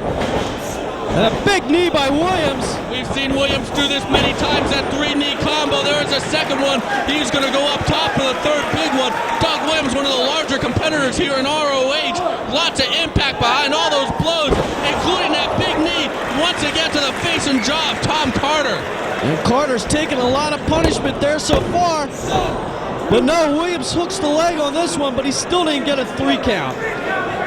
Of course, I think he's got to set up for that chaos theory. I think once he hits that, though, that could be it. Without a doubt, he has softened up that head of Tom Carter. That chaos theory will, without a doubt, knock Tom Carter out. Give Doug Williams the 3 count, as there you see a neck ringer and knees right to the head again, and another big, huge knee lift. Tom Carter getting rocked. But Tom Carter fights out of it. Only a 2 count there. Don't forget one thing, though. That arm of Doug Williams is injured, Ray, and all it's going to take is one shot to that arm, one hold to that arm. We don't know how much pain Doug Williams is in, if he can sustain it, as there with a forearm, another forearm. Almost a European uppercut by a man from Europe as Carter fights back. And what's he have? Wow, nice. Spikes him down face first. That's kind of a desperation move by Tom Carter. As you can see in his face, I think he looks a little knocked out on his feet, but now getting a burst of energy and in with a shining wizard. And that could be his finish, Chris. We don't know what it is, but that could be used as his finish. As Doug Williams is down, but now getting back up. And another one. Impressive. This could be it. No, not enough. Wow, and Reckless Youth, Tom Carter, he looks a little frustrated here. Well, you called him Reckless Youth, that's why he made his name as Reckless Youth, but now he's taking his career in another direction here in ROH, and will it be a successful one? It'll all depend on what he does here on the top rope, as he's scaling his way up. Doug Williams down, woozy, tired after this match, makes his way up to his feet though, catches Carter with another blow to the head. And what a competitive battle we've seen here, as Carter fighting for his life. Big DDT, a swinging DDT from the second rope. Extra impact, Doug Williams has to be out. Tom Carter now going up, thinking maybe he needs one more move. Frog splash? It could be a patented Tom Carter move. There it is, cover. No, not enough. Oh, I thought that was it. Doug Williams, what resiliency he's showing. Doug Williams knowing that it's all on the line. This is one of the highest profile shows of the year. He refuses to lose on it. But look at Carter going right back to that arm. That's that arm he's been working on all night, Chris. Carter's got to be careful, though, that his shoulders aren't down on the mat. Wow, Williams with the strength advantage and the weight advantage, and look at that. And he uses it and dumps Carter into the corner. Another European uppercut, and he's got him on Chaos Theory. He rolls him over. Yes, Chaos Theory, it's all over. No, that arm. That arm, he could not hold on because of the arm. Oh, man. He landed on that arm on the Chaos Theory. Did you see him land on the arm? I saw it. If he wasn't hurt, this match would have been over right about now. Williams would have been victorious. Without a doubt, he took a great deal of impact on that arm, executing the Chaos Theory, though. But Tom Carter appears out. He should roll him over for a cover. He could get the 3 count right now. Tom Carter sustaining all those blows to the neck, to the jaw, to the head. And now Carter going to that injured arm, rolling him over. No, Williams trying for a hold. Carter, though, he's got him rolled up. And that's it! Wow! Tom Carter victorious! That injured arm was too much for Doug Williams, not able to hold on to the Chaos Theory. Tom Carter gets a roll-up. It only takes 3 seconds to win a match, and that's what Tom Carter just got to take this pure wrestling clinic.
a match we're going to have on our hands right here. Four-corner survival. First ball wins it. And not only that, the #1 contenders trophy is on the line. The winner will go on to get a title shot in Dayton on August the 9th. It could be against Paul London, could be against Samoa Joe. We'll find out later tonight. And who even knows if a title shot will happen if London wins the belt. Of course, it's his last night in tonight. But either way, someone's going to get a shot at the title in Dayton. It's going to be one of these four men. And we have so many issues in this four-corner survival.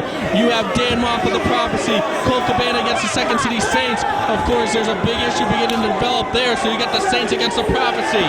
You have Dan Moff and Homicide. Dan Homicide, the one that trained Dan Moff. Dan Moff turning his back on Ring of Honor, joining the Prophecy. You know Homicide's going to have issue with that. You have BJ Whitmer and Colt Cabana. Don't forget it was Cabana that pinned BJ in that bloody tag team brawl at Night of the Grudges that involved Raven and CM Punk. And then, of course, you have Dan Moff and BJ Whitmer. And it was Dan Moff pinning BJ Whitmer all the way back at Do or Die. And that was after interference by Allison Danger, who you see in the corner of Dan Moff. It wasn't Allison Danger trying to get Tom Carter to join the Prophecy. Again, I don't know what her deal is. But whatever, we have a lot of issues in this one, as now you see student versus pupil. Teacher, excuse me, Dan Moff and Homicide. Homicide looking to teach Dan Moff a lesson. Is that a tag out? What an unorthodox tag there by Dan Moff. I'll tell you what, his attitude has really changed lately. Without a doubt, and look at him tagging in instead of facing Homicide. I got no respect for that. And BJ Whitmer and Homicide in there right now. Whitmer, he's one of those guys that came into ROH at the beginning of the year and has just climbed the ladder slowly but surely.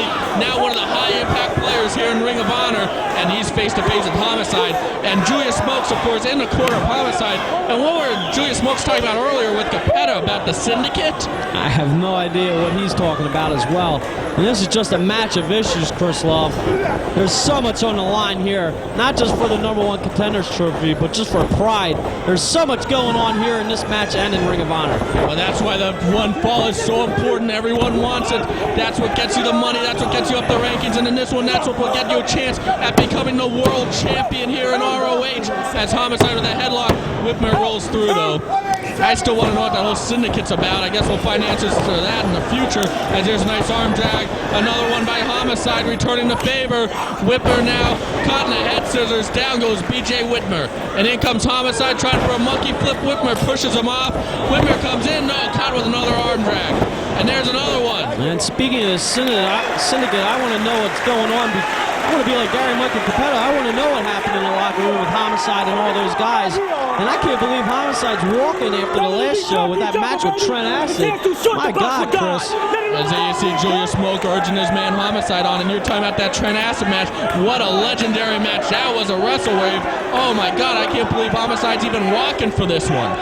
You're right, but you think we're ever going to find out what happened in that locker room, Chris? I don't know. Homicide, Loki in that locker room, neither of them are talking about it.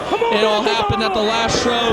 Who knows? But it seems to me like Loki and Homicide went their separate ways. And I thought we were going to have Homicide and Dan Moff lock it up right there. And Colt Cabana blind tags himself in. Oh, Rosanna. And right there, Colt Cabana denying us seeing Dan Moff against Homicide. And what is Colt Cabana doing? This member of the Second City Saint whipping in the member of the Prophecy, and there's a fist by Dan Moff. I told your ass, don't you ever... And did you see Colt Cabana in the opening of this videotape? In the back was CM Punk talking about what he'd do if he won this #1 contenders trophy. Put it on the Cabana mantle? What the hell's that all about? I don't know, but I won't even know who remembers Dave Coulier. Dave Coulier. He's a modern day version of him. This guy's not playing with a full deck. But a nice maneuver there. Not playing with a full deck. Maybe that's why he's following CM Punk. And oh, look at that backdrop driver by Dan Moff. Well, hopefully that'll knock some sense into him. As Colt Cabana, definitely a gifted athlete, but not both oars are in the water, if you know what I mean. Nope, and that backdrop driver is a prime example why Dan Moff is the Prophecy's hired assassin. Moff getting ready to fly, tries a headbutt, no water in the pool. Cabana out of the way. Cabana now into the ropes. It's the other one. Oh, takes Moff's head off with a lariat. What a vicious lariat there by Colt Cabana as he's feeling it as well. And Julius Smokes enjoying the action.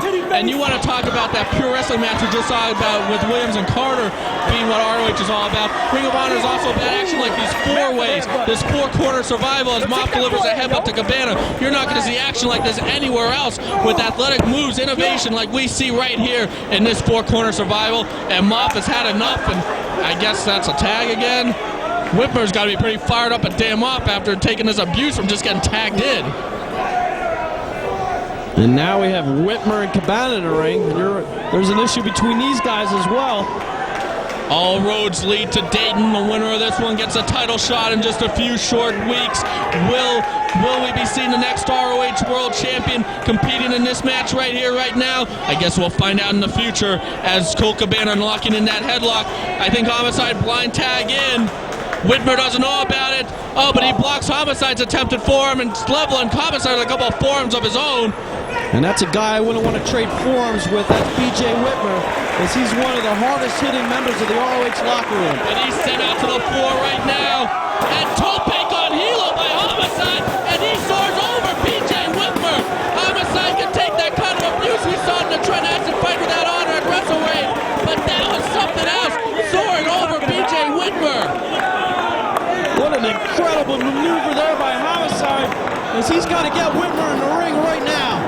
Both men suffering damage on that one. And the guardrail suffering some bad damage too.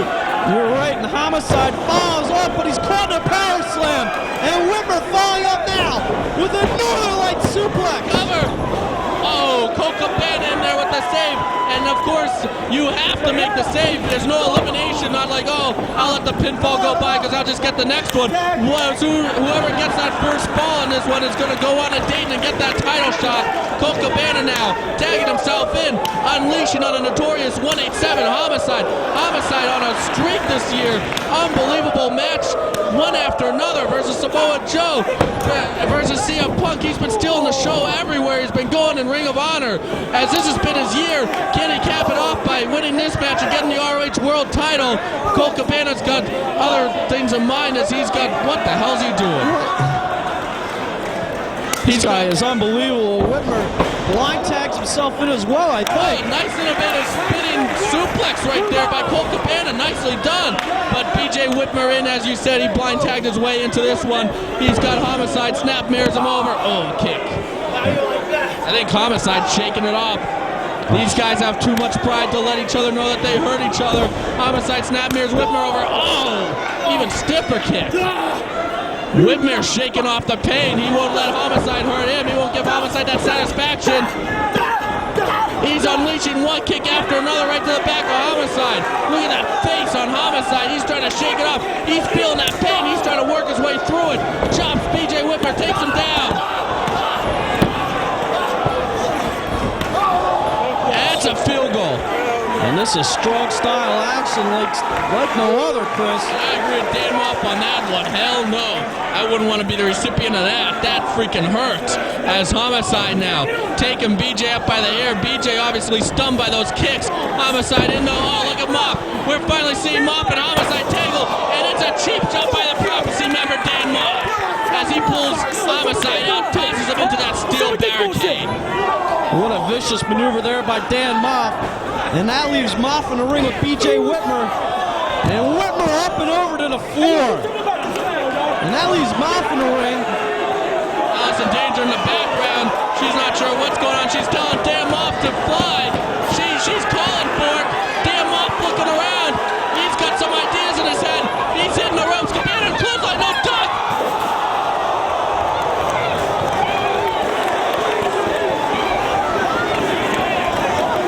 I think Dan Moff's dead.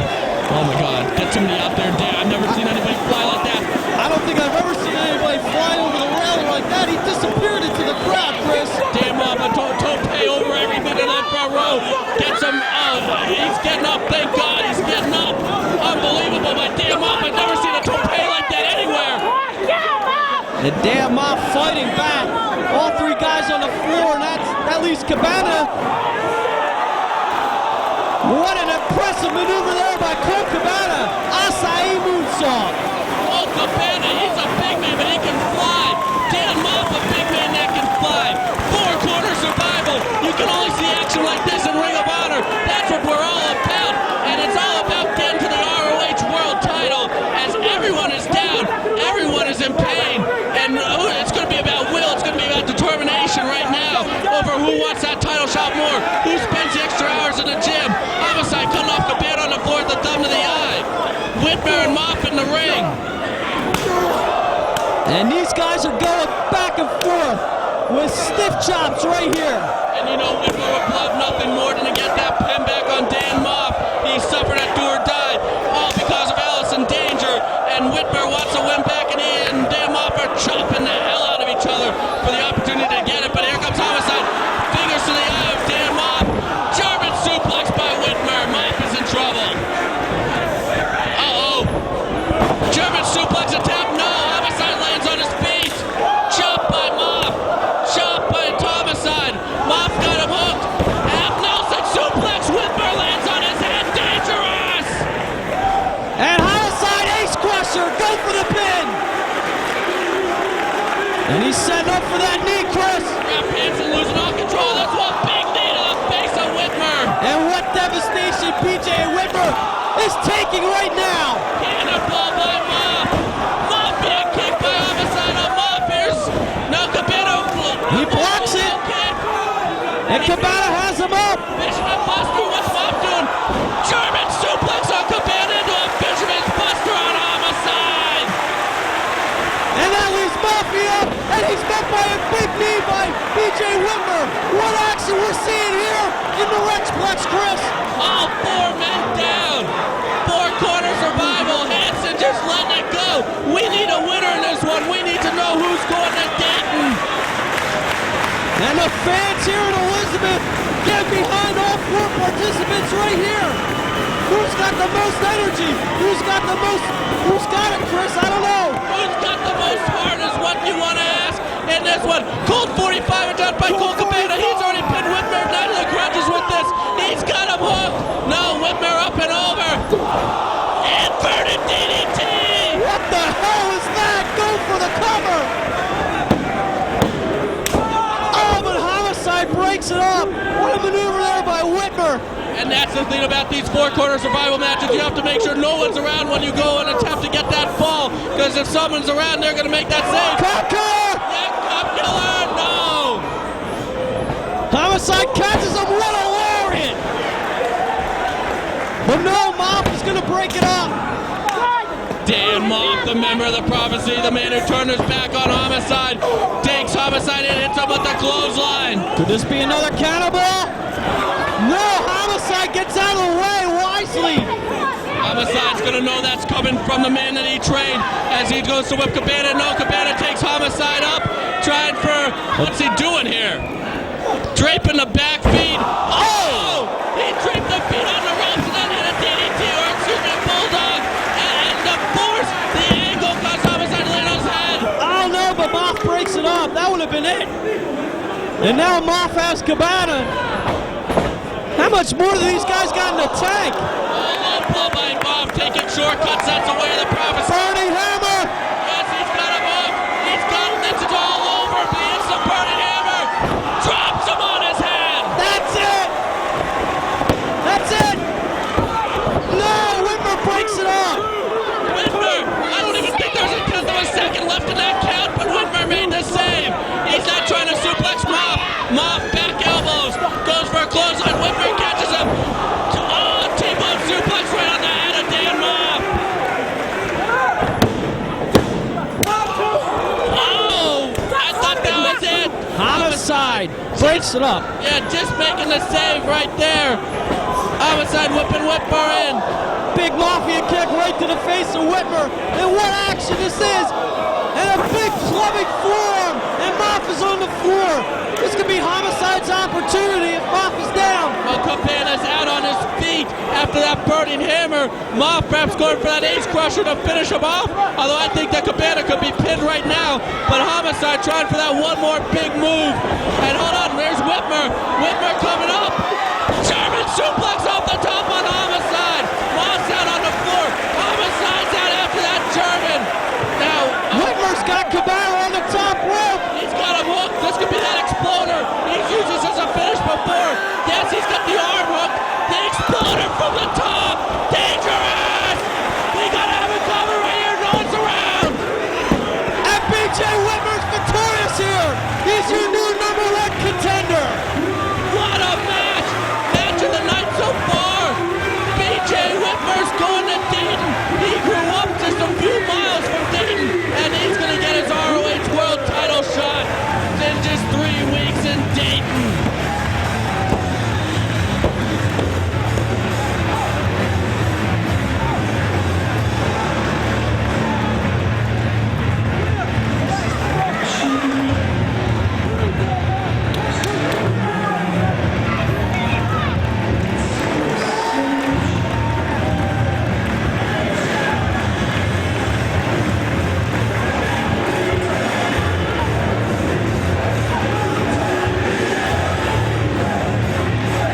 competition. Competition, all right?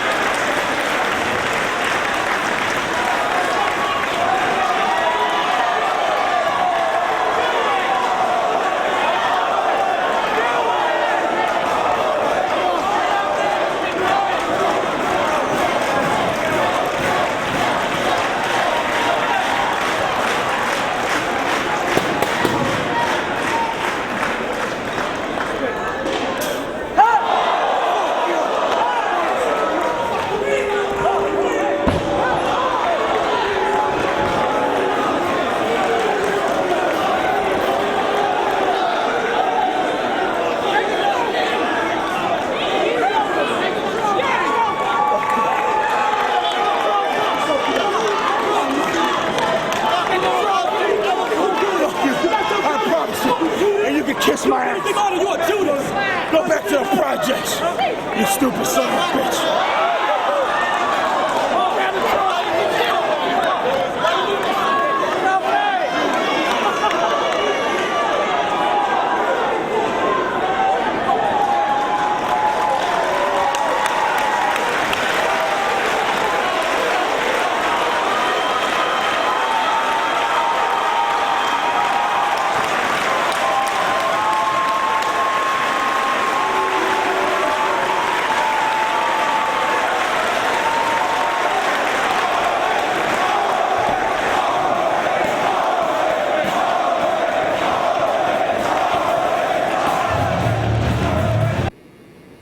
Are you serious? Wait a minute. He came back and you didn't know about it? No, Allison, he didn't tell me. I had no idea. Yes, that's what I'm saying. He came back and he didn't tell me. He didn't tell you either? No, I don't know what he's thinking about. All right, no, listen. I'll talk to him when I get back. Okay, that's fine. Listen. Just watch the rest of the show, keep an eye on everything, and call me as soon as those 2 title matches are done. That's fine. All right. Okay, I'll talk to you later. All right. Bye. Man. What the hell is he thinking about? All right. Mukai onegaishimasu. Okay.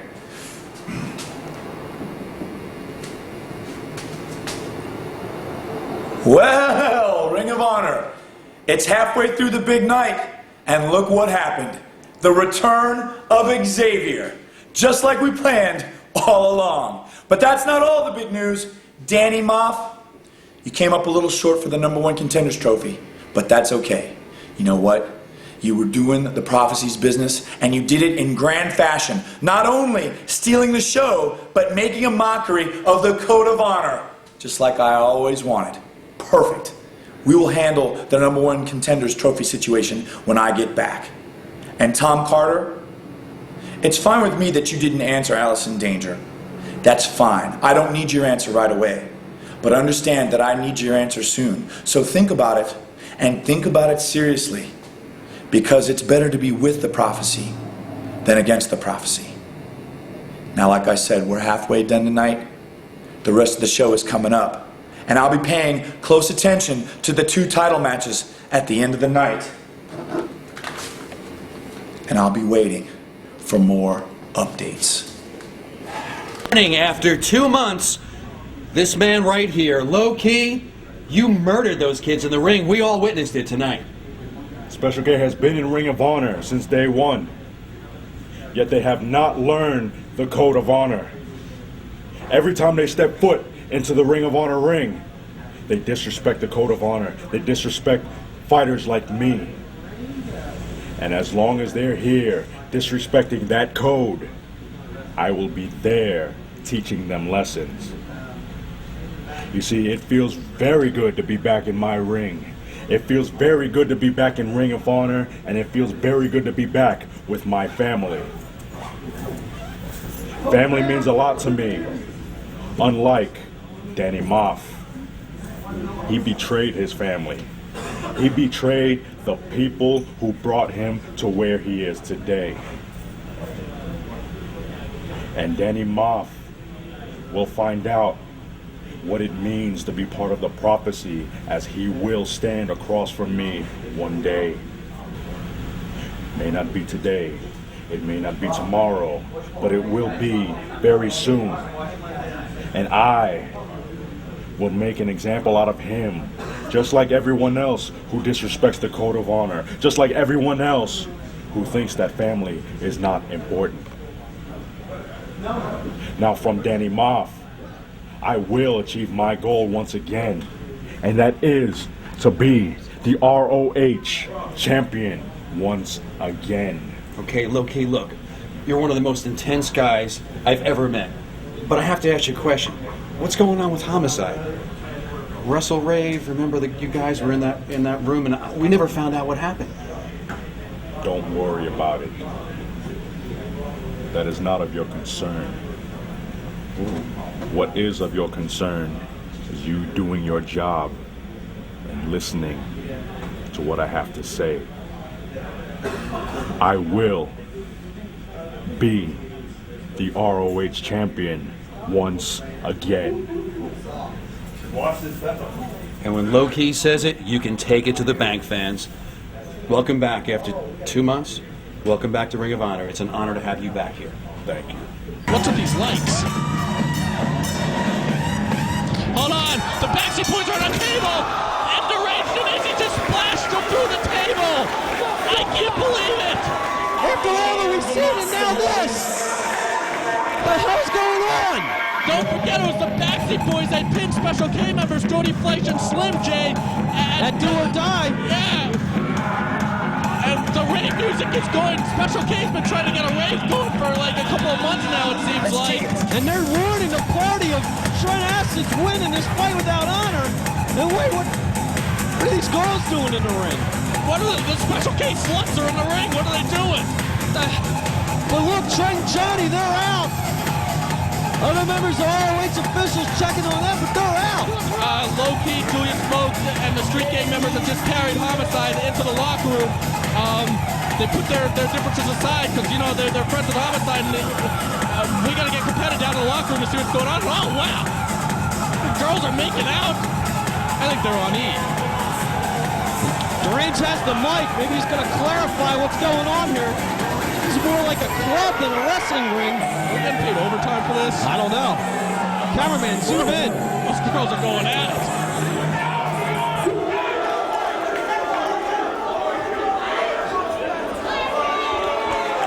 I'm not quite sure what... Deranged with the mic.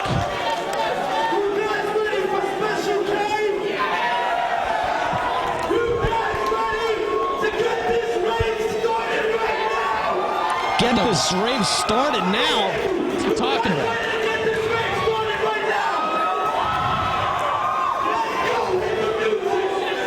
Hit the music. Special K's been trying to get this rave going for a few shows now. We've seen it.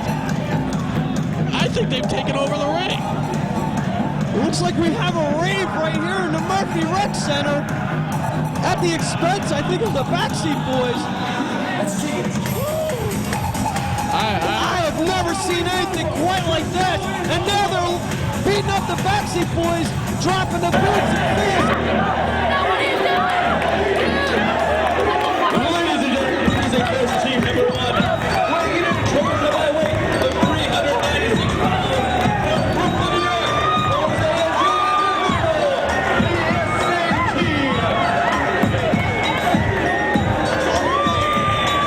What's up? Yo, what's up?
And we're back here, Chris. We have a scramble tag team match here as the SAT and the Backstreet Boys go against Special K. We are ready for the second half of action.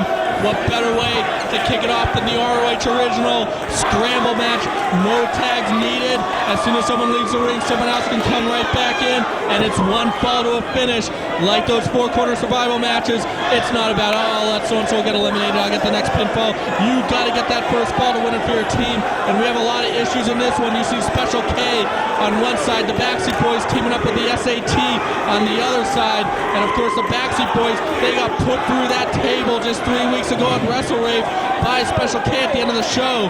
So Backstreet Boys are looking for some revenge. They've had their troubles with Special K really for a few months now, and the SAT, Jose and Joel Maximo, their issues with Special K go way back. We're talking months and months and months, so they'd love to settle it right here at Death Before Dishonor as they see Angel Dust. You're correct, the SAT. And is that Scott? What is Scott Chung from Tough Enough doing out there? What is he doing out there? There you see Deranged and... I know he's a little goofy, but I didn't think he was on that level. Yeah, Deranged and Hijinks. Obviously, they took some painkillers after what happened against Low-Key. That's right. And I bet you, I don't know, Scott Chung, he might have got some painkillers after the beating he took from the Carnage crew back in Pittsburgh. Maybe that's why he's with Special K, because he took a beating, but he's back. And right now we have Hydro from Special K in there with Joel Maximo. Nice Hurricanrana takeover by Hydro. I'll tell you what, Hydro's in good shape for a drug addict. Yeah. Look at him, and Joel Maximo in the ring. Up and over, nice move there. Mexican arm drag. And what a lariat! Wow, he just rocked Hydro. That'll kill whatever buzz Hydro has. Special K, I can't believe what they tried to do with the original at the open of the show, but now it's about the scrambles. Angel Dust coming in with that springboard drop kick.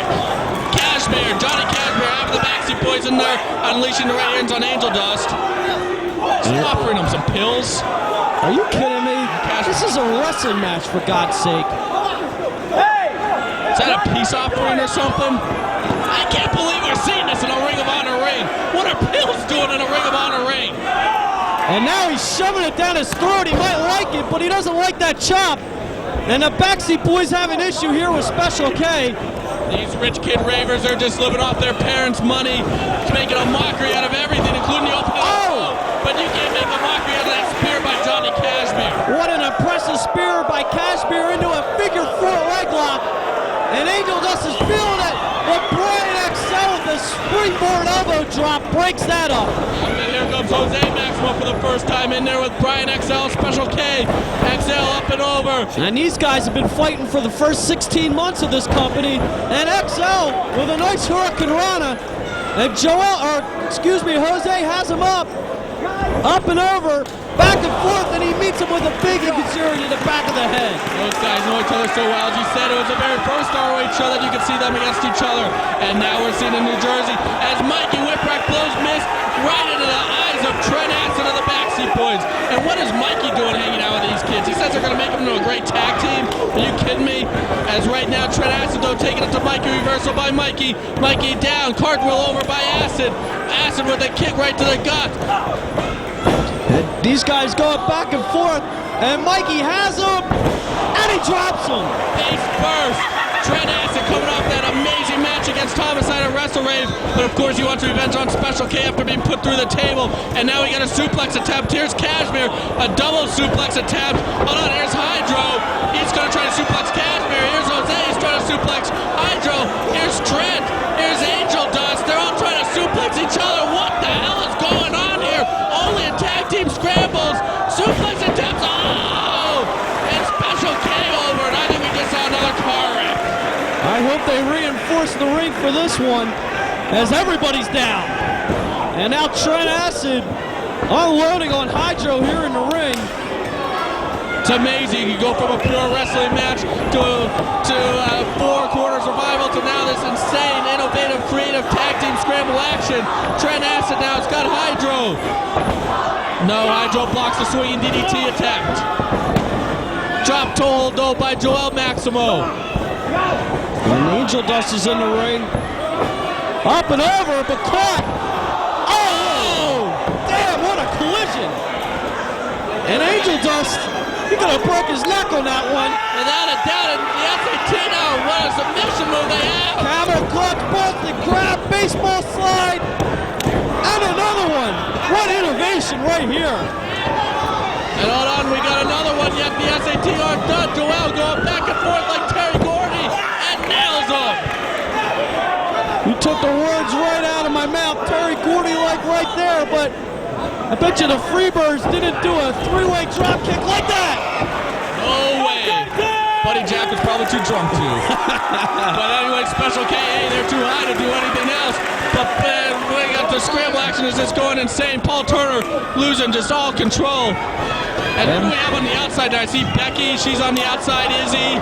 That moron lit hijinks Scott from Tough Enough. I don't even know who the legal Special K members are in this one. And Angel Dust, wow, springboard off the top rope. Blockbuster, but that's into a jawbreaker. Into some sort of celebration. It's making him look like an idiot. Kind of tagging Mikey in. You really don't need tags. No, Mikey Whipwreck. Hold on. And Dixie going to the top rope, and Mikey has Jose Maximo, one of his students, and Dixie off the top rope. Mikey turned his back on his students to join Special K, and now, wow, look at that. What damage? What damage they're doing to the midsection, the abdomen of Jose Maximo. These matches are just so tough to call, so much going on. And is Dixie legal? Is Izzy legal? I'm not even sure who's legal. Are those girls on the outside legal? That's what I want to know. And now Brian XL unloading on Jose Maximo there. And look at everybody on the outside feeling. Look at Hijinks grabbing his neck from the beating he took from Low-Key. It only took 2 seconds, but he did a world of hurt. And Mikey has him in the ring. And what's this? He's got... Oh! Dumped Jose right onto Joel. What a sick maneuver there by Mikey Whipwreck. Scott Chung seems to be enjoying himself. And this match is totally broken down. Brian XL now coming in. Scoops Jose up, slams him, and right now if you're Jose, you got to be thinking about rolling out of the ring or making a tag, just getting out of there so someone else from your team can come in. And Brian XL, they're definitely working over the SAT, and the Backseat Boys here, Special K in control right here in Elizabeth. And Angel Dust in the ring, but no, he's hooked, and he's dropped. Oh, right on his head too. Jose now in position to make the tag or get out of there, but there's XL, oh, high cross body. Nice maneuver there by Brian XL. Perfectly legal as Angel Dust rolled out of the ring. XL can come in and whoa, plants him. Variation of the exclamation point. And Jose rolling out of the ring, thankfully for him, and Joel's in. He's got a wow, 450, going for the Hurricane Rana, but he's caught. And Joel has a Maximo explosion. Wow, right on his head. And Dixie now in. As this scramble match is definitely broken down. And Dixie with a tornado DDT. Nicely executed. Very nicely done, and we've said it a million times. A Special K could only get clean, get serious. There's no telling how good they can be. As Dixie exhibiting with another nice move right there. Cashmere takes him up. Cradle breaker.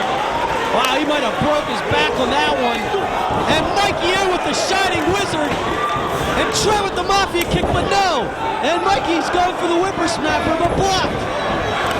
And a big Mafia kick by Trent Acid. And Hydro just got caught on the top rope. And you don't want to do that with these guys because... Hold on, the SAT just pulled Trent Acid off and said we're going to hit the Spanish Fly. The SAT directing traffic in this car wreck. And this could be the infamous Spanish Fly right there. And that's it for Hydro. Go for the cover and it's over.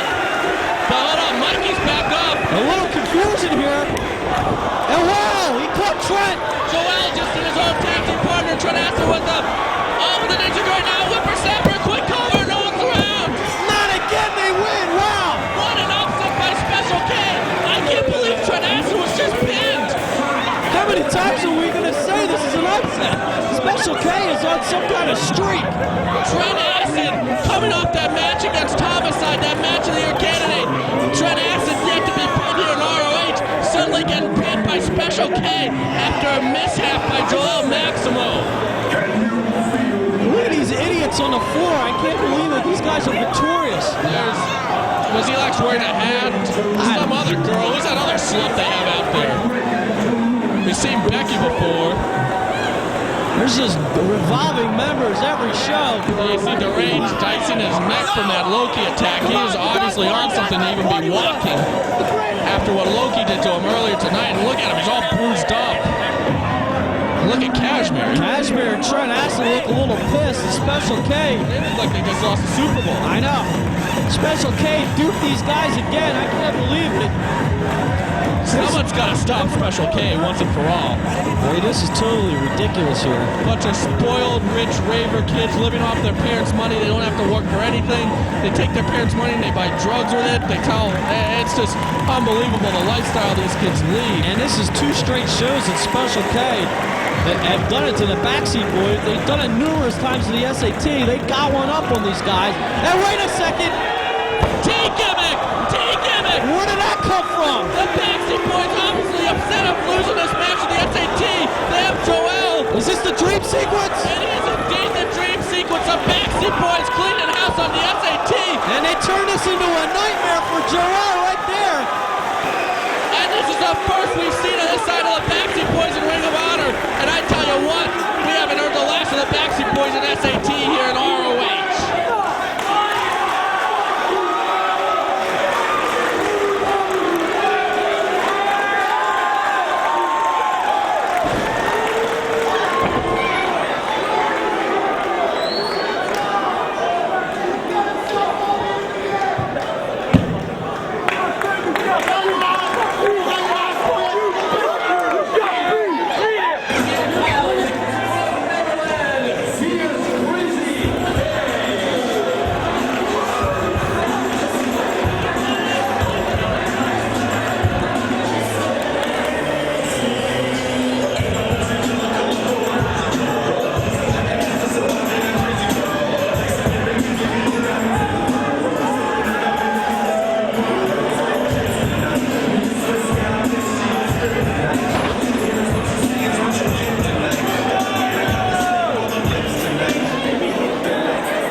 Will the Wisp, Jeff Hardy. I hope that's Jeff Hardy under the mask. Well, I'll tell you for a fact it is Jeff Hardy under the mask, and this one's one fall to a finish.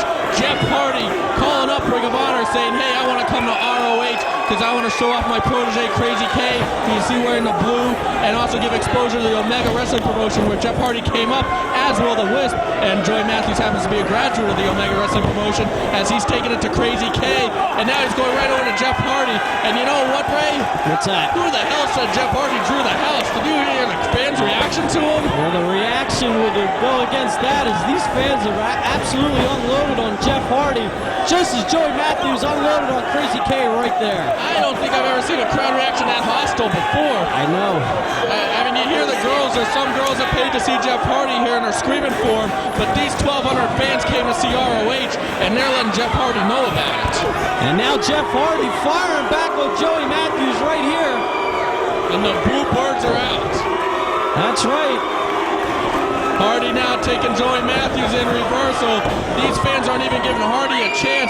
You know what, Hardy, he stated, he's taking off the mask. Here we go. The teenage girls are screeching. And the ROH fans are booing. You have about 100 teenage girls screeching at him and about 1,100 ROH fans booing him. And you know what Jeff Hardy said in his book, I lost the passion for the business. I've lost my passion. He said it once, he said it a million times. He said in the R video shoot interview he just did. And you know what? You step into the ROH ring and say you lost your passion for the business, this is the response you're going to get from the fans. And Joey Matthews up and over to the floor. And that leaves Jeff Hardy in there with his prize pupil, Crazy K. And these guys going back and forth here. Is Hardy putting on a strip show or something? I don't know what's going on. The girls are screaming, the fans are booing. And now we have a lockup here. And I think the fans are just going to boo that as well. Jeff Hardy, I mean, I'm a little bit embarrassed by the reaction of the fans. I mean, they do have their reasons for booing Jeff Hardy. He said he lost his passion for wrestling. But Jeff Hardy actually called Ring of Honor and said, hey, I like your product. I want to come and wrestle here. And it's kind of un-ROH-like here, but you never know what you're going to get here. Yeah. And Hardy now in the ring with Crazy K. Picks him up. Crazy K reverses it. Whoops. Drops him in a modified DDT. Call it what you want, Ray. You call it a screw-up. Well, whatever. And Crazy K now working on Jeff Hardy here. Going for the finish. Nice maneuver there by Crazy K. Drops the leg. But Joey Matthews breaks up the count and dumps Crazy K to the floor. Wow, that had to hurt, Chris. And Joey Matthews... He's taking to the floor now. You know what? I'm not even paying attention to the in-ring action, really. Falls count in the ring, not on the floor here. What's he doing? I'm kind of paying attention to the crowd's reaction here. Unbelievable. Don't say you lost your passion for wrestling and come to ROH. I mean, the fans, they love wrestling. They respect it. And Jeff Hardy does too, but they kind of sense that he's just not all there, and that's why you're getting this reaction. But it's still cool to have Jeff Hardy. Well, let's see what he does here. The match just started. And Jeff Hardy on the floor, unloading on Joey Matthews right here. That leaves Crazy K in the ring, and he's going to the top rope, Chris. Crazy K up. Oh, nice dive to the floor. Impressive by Crazy K. Wow, tornado plunge to the floor. Nicely executed. Jeff Hardy, he did just do a shoot interview with our video, and we're going to talk to him after the match, and now you're going to see what he has to say about the crowd reaction and everything on that shoot interview if you purchase it from rvideo.com. But Jeff Hardy, he still is a fan of the business. He's still a guy who loves to compete. He's just a little burned out right now, but he came to Ring of Honor because he saw the in-ring action here, and he wanted to be a part of it. You can't fail him for that. The fans are just unrelentless on him. Unmerciful on him. And now Jeff Hardy in the ring. Laying the boots to Joey Matthews, who's covering up in the corner here. I do have to admit that We Want Matt chant was pretty entertaining earlier by the crowd. The crowd coming up with some good chants in this one. I wouldn't mind seeing Matt Hardy in Ring of Honor. How about you? I'd book it. And now Jeff Hardy again, laying the boots to Joey Matthews right there. Jeff Hardy, you have to respect his accomplishments. Those TLC matches he had are legendary, and whoops, that's not legendary. But he was part of so many great matches. You have to respect his accomplishments, even though this crowd is showing him absolutely no respect right now. And Jeff Hardy, wow, what a nice maneuver right there. Lays the boots right to the throat, I think, of Joey Matthews. I think the crowd is also booing all those teenage girls that are just screeching for Jeff. That's right, Crazy K going for a pin there, but unsuccessful. And Jeff Hardy catches him in a powerbomb and drops him. Hardy maybe should go for the cover, get this over with. I would like to see Jeff Hardy in Ring of Honor again in front of a different crowd, maybe that's willing to give him a chance. But hey, I don't blame this crowd. You can't say you lost your passion and then expect to get a warm response from him. Hardy taking off that shirt, the striptease continues. And Hardy scaling to the top rope. And Joey Matthews just turned babyface by knocking him off the top rope. Wow, is that easy? And Joey Matthews has him in the ring and drops him down, inverted DDT. But no, not enough. Crazy K kicks out. Now what a response Joey Matthews is getting. Boy, if you would have told me 24 hours ago that this would have happened, I would have called you a liar. Is Jeff Hardy being placed to the top rope? And Joey just slaps him. Going for a high-risk maneuver right here. Is he biting him, Chris? I think so. Hardy trying to fight back, though. I think he just bit him back.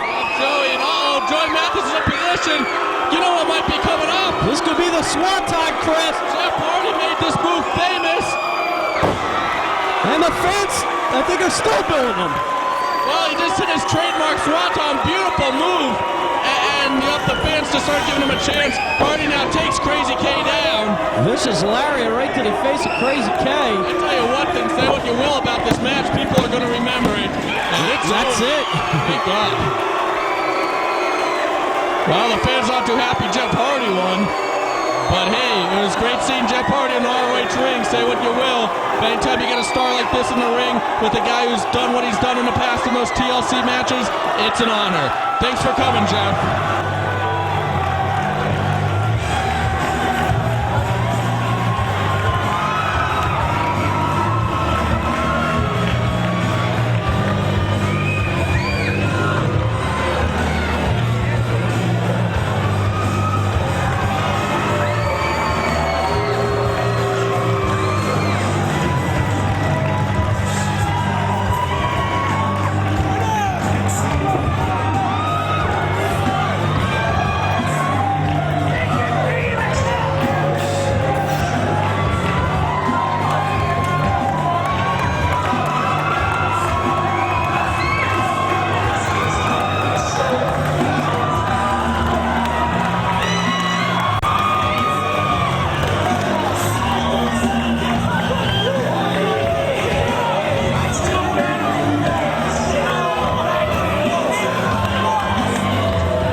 As Punk setting it up, we're seeing a new side of CM Punk.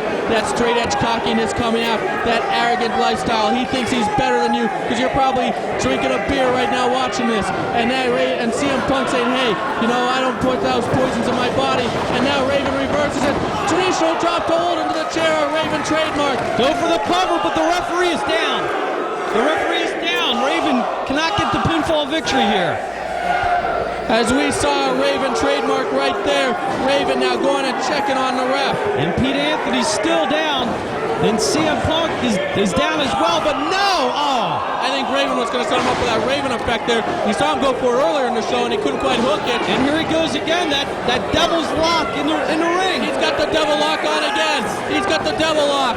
The referee is up, and Raven's tapping. Raven's tapping. Raven just tapped to the devil lock. CM CM Punk just made Raven tap in Raven's ROH debut. I can't believe what I just saw there. What an unexpected victory by CM Punk. He made him tap clean right in the middle of the ring. CM Punk, this is going to be a star to watch in 2003 in ROH. This guy is on a roll. The claret is flowing here in Cambridge. And Raven, he's got another trash can. Raven has Punk measured. Oh, look again. Oh, wow. He's really busted open, Chris.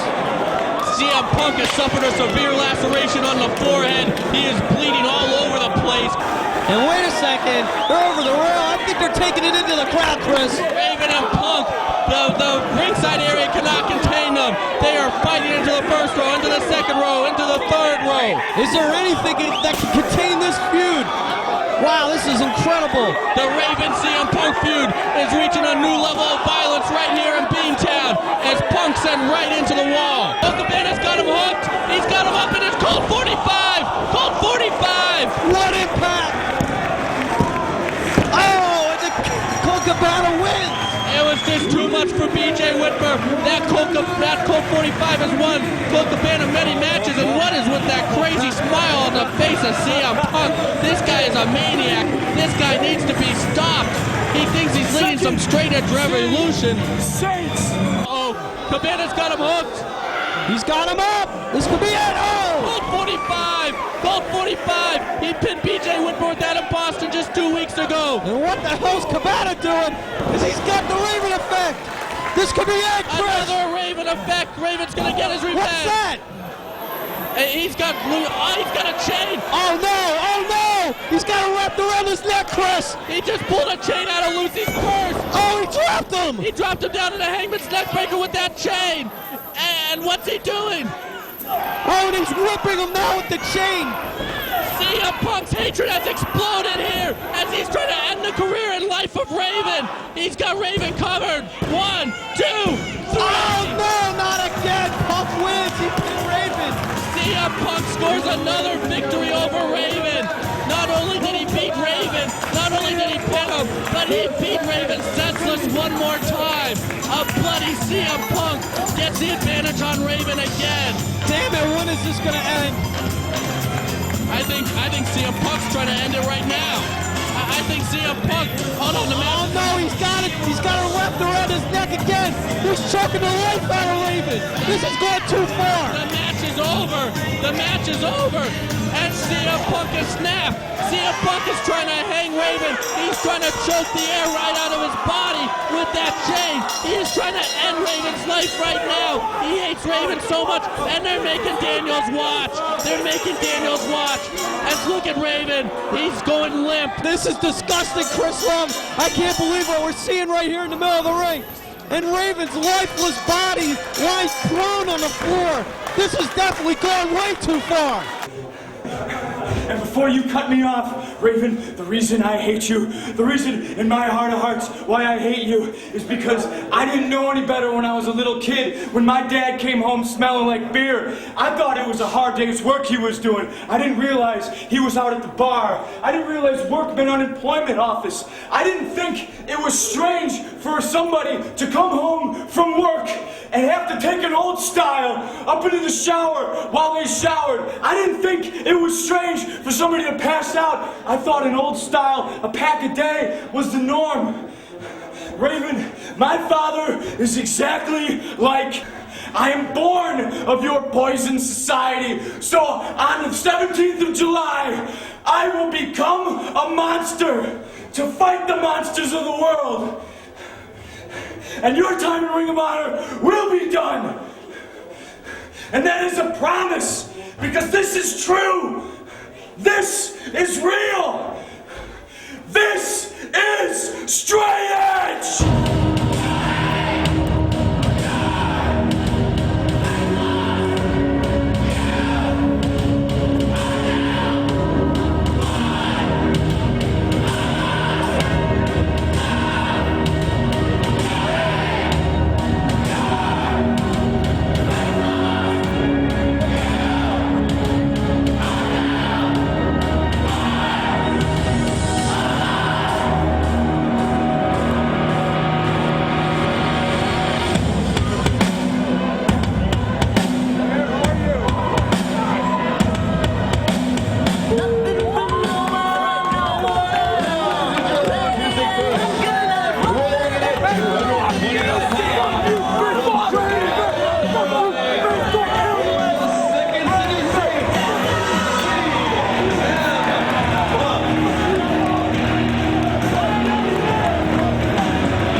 And I'm not mad at you, I just feel sorry for you.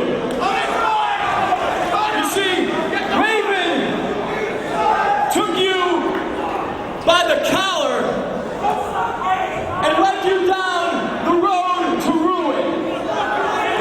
Raven is just like my lousy drunk father.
think of a more brutal stipulation to add on to this heated issue than to stick these guys together with a 10-foot dog collar, Christoph? Raven and CM Punk has become the feud of the year. If some other promotions aren't imitating it, they're talking about it. The entire wrestling world is talking about this one. The hatred is there. CM Punk, Raven, it's going to get settled right here tonight. And CM Punk once again going to the mic. I think we've heard enough from him already. What possibly could he say? CM Punk, his hatred for Raven's whole Extreme Revolution. I mean, it really showed just now when he was even picking on Danny Doran, who just came here to watch a show, of course, Doran, a former ECW Tag Team Champion. I don't know what that was all about. Punk just hates everything having to do with that extreme movement, with the generation that he believes that Raven led down a path of debauchery. 3, 4, a dozen. Frank left us, count. So there's no need for the dog collar. No need for the dog collar. We can have one of your street fights. Street fight? What's he talking about? I don't think... Is he trying to back out of this? I think that CM Punk does not want to be in any kind of situation where he's attached to Raven. Call for a bunkhouse match. He just does not want to be in a position where he can't escape, where he can't run away. And when he's attached to Raven with that dog collar, there's nothing but unforgiving chain between you, and you're not going anywhere. I mean, I don't blame him, but he started this, Chris. He's the one who tried to choke out Raven at Wrestle Rave. He tried to kill him there. CM Punk, so many issues for this young man. He thinks he's some type of leader, some type of martyr for this straight-edge revolution, for this generation of youth who are drug-free and alcohol-free, who think they're better than you. And that all stems from CM Punk's childhood, where he grew up with an alcoholic, abusive father, and Raven represents his father to him. Raven, a man who's had it all handed to him, a man with a rich background, a man who really lost his life almost to drugs and alcohol. Since that time, Raven has cleaned up. He went to AA, he did what he had to do to get clean. He went to rehab, but Raven is a man who CM Punk sees, like his father, pissed it all away for drugs and debauchery, and CM Punk now taking out all that hatred he has for his father on Raven. You know, this feud, as CM Punk, they're already trying to escape. And that's not going to happen. Raven pulling him in using that chain. You would think Punk would know better, but there's no running for Raven in this kind of match. And Punk takes the chain right off the bat. That's unforgiving steel right to the head of CM Punk. And it's starting out hot and heavy already, Chris. This feud, it started out innocently enough. CM Punk simply challenging Raven to a match back last March. Actually, we saw the promos on the first anniversary show tape in February saying an athlete like Raven doesn't belong here in Ring of Honor. But there are so many deep-seated issues in this one, and they've all come to the surface in this feud. And now it's going to get settled as Raven whipping CM Punk with that chain and now choking him out with it. And he's trying to choke the life out of Punk right here at Death Before Dishonor. And CM Punk is in a lot of trouble early here. And we've talked about the Code of Honor. We've talked about when the Code of Honor is not necessary. This is one of those times. This match, you know, Raven does want to win. He has yet to defeat CM Punk. CM Punk has defeated him on numerous occasions. But this match is about pure hatred. This match is about one man trying to hurt the other. This match is about one athlete trying to end the other man's career.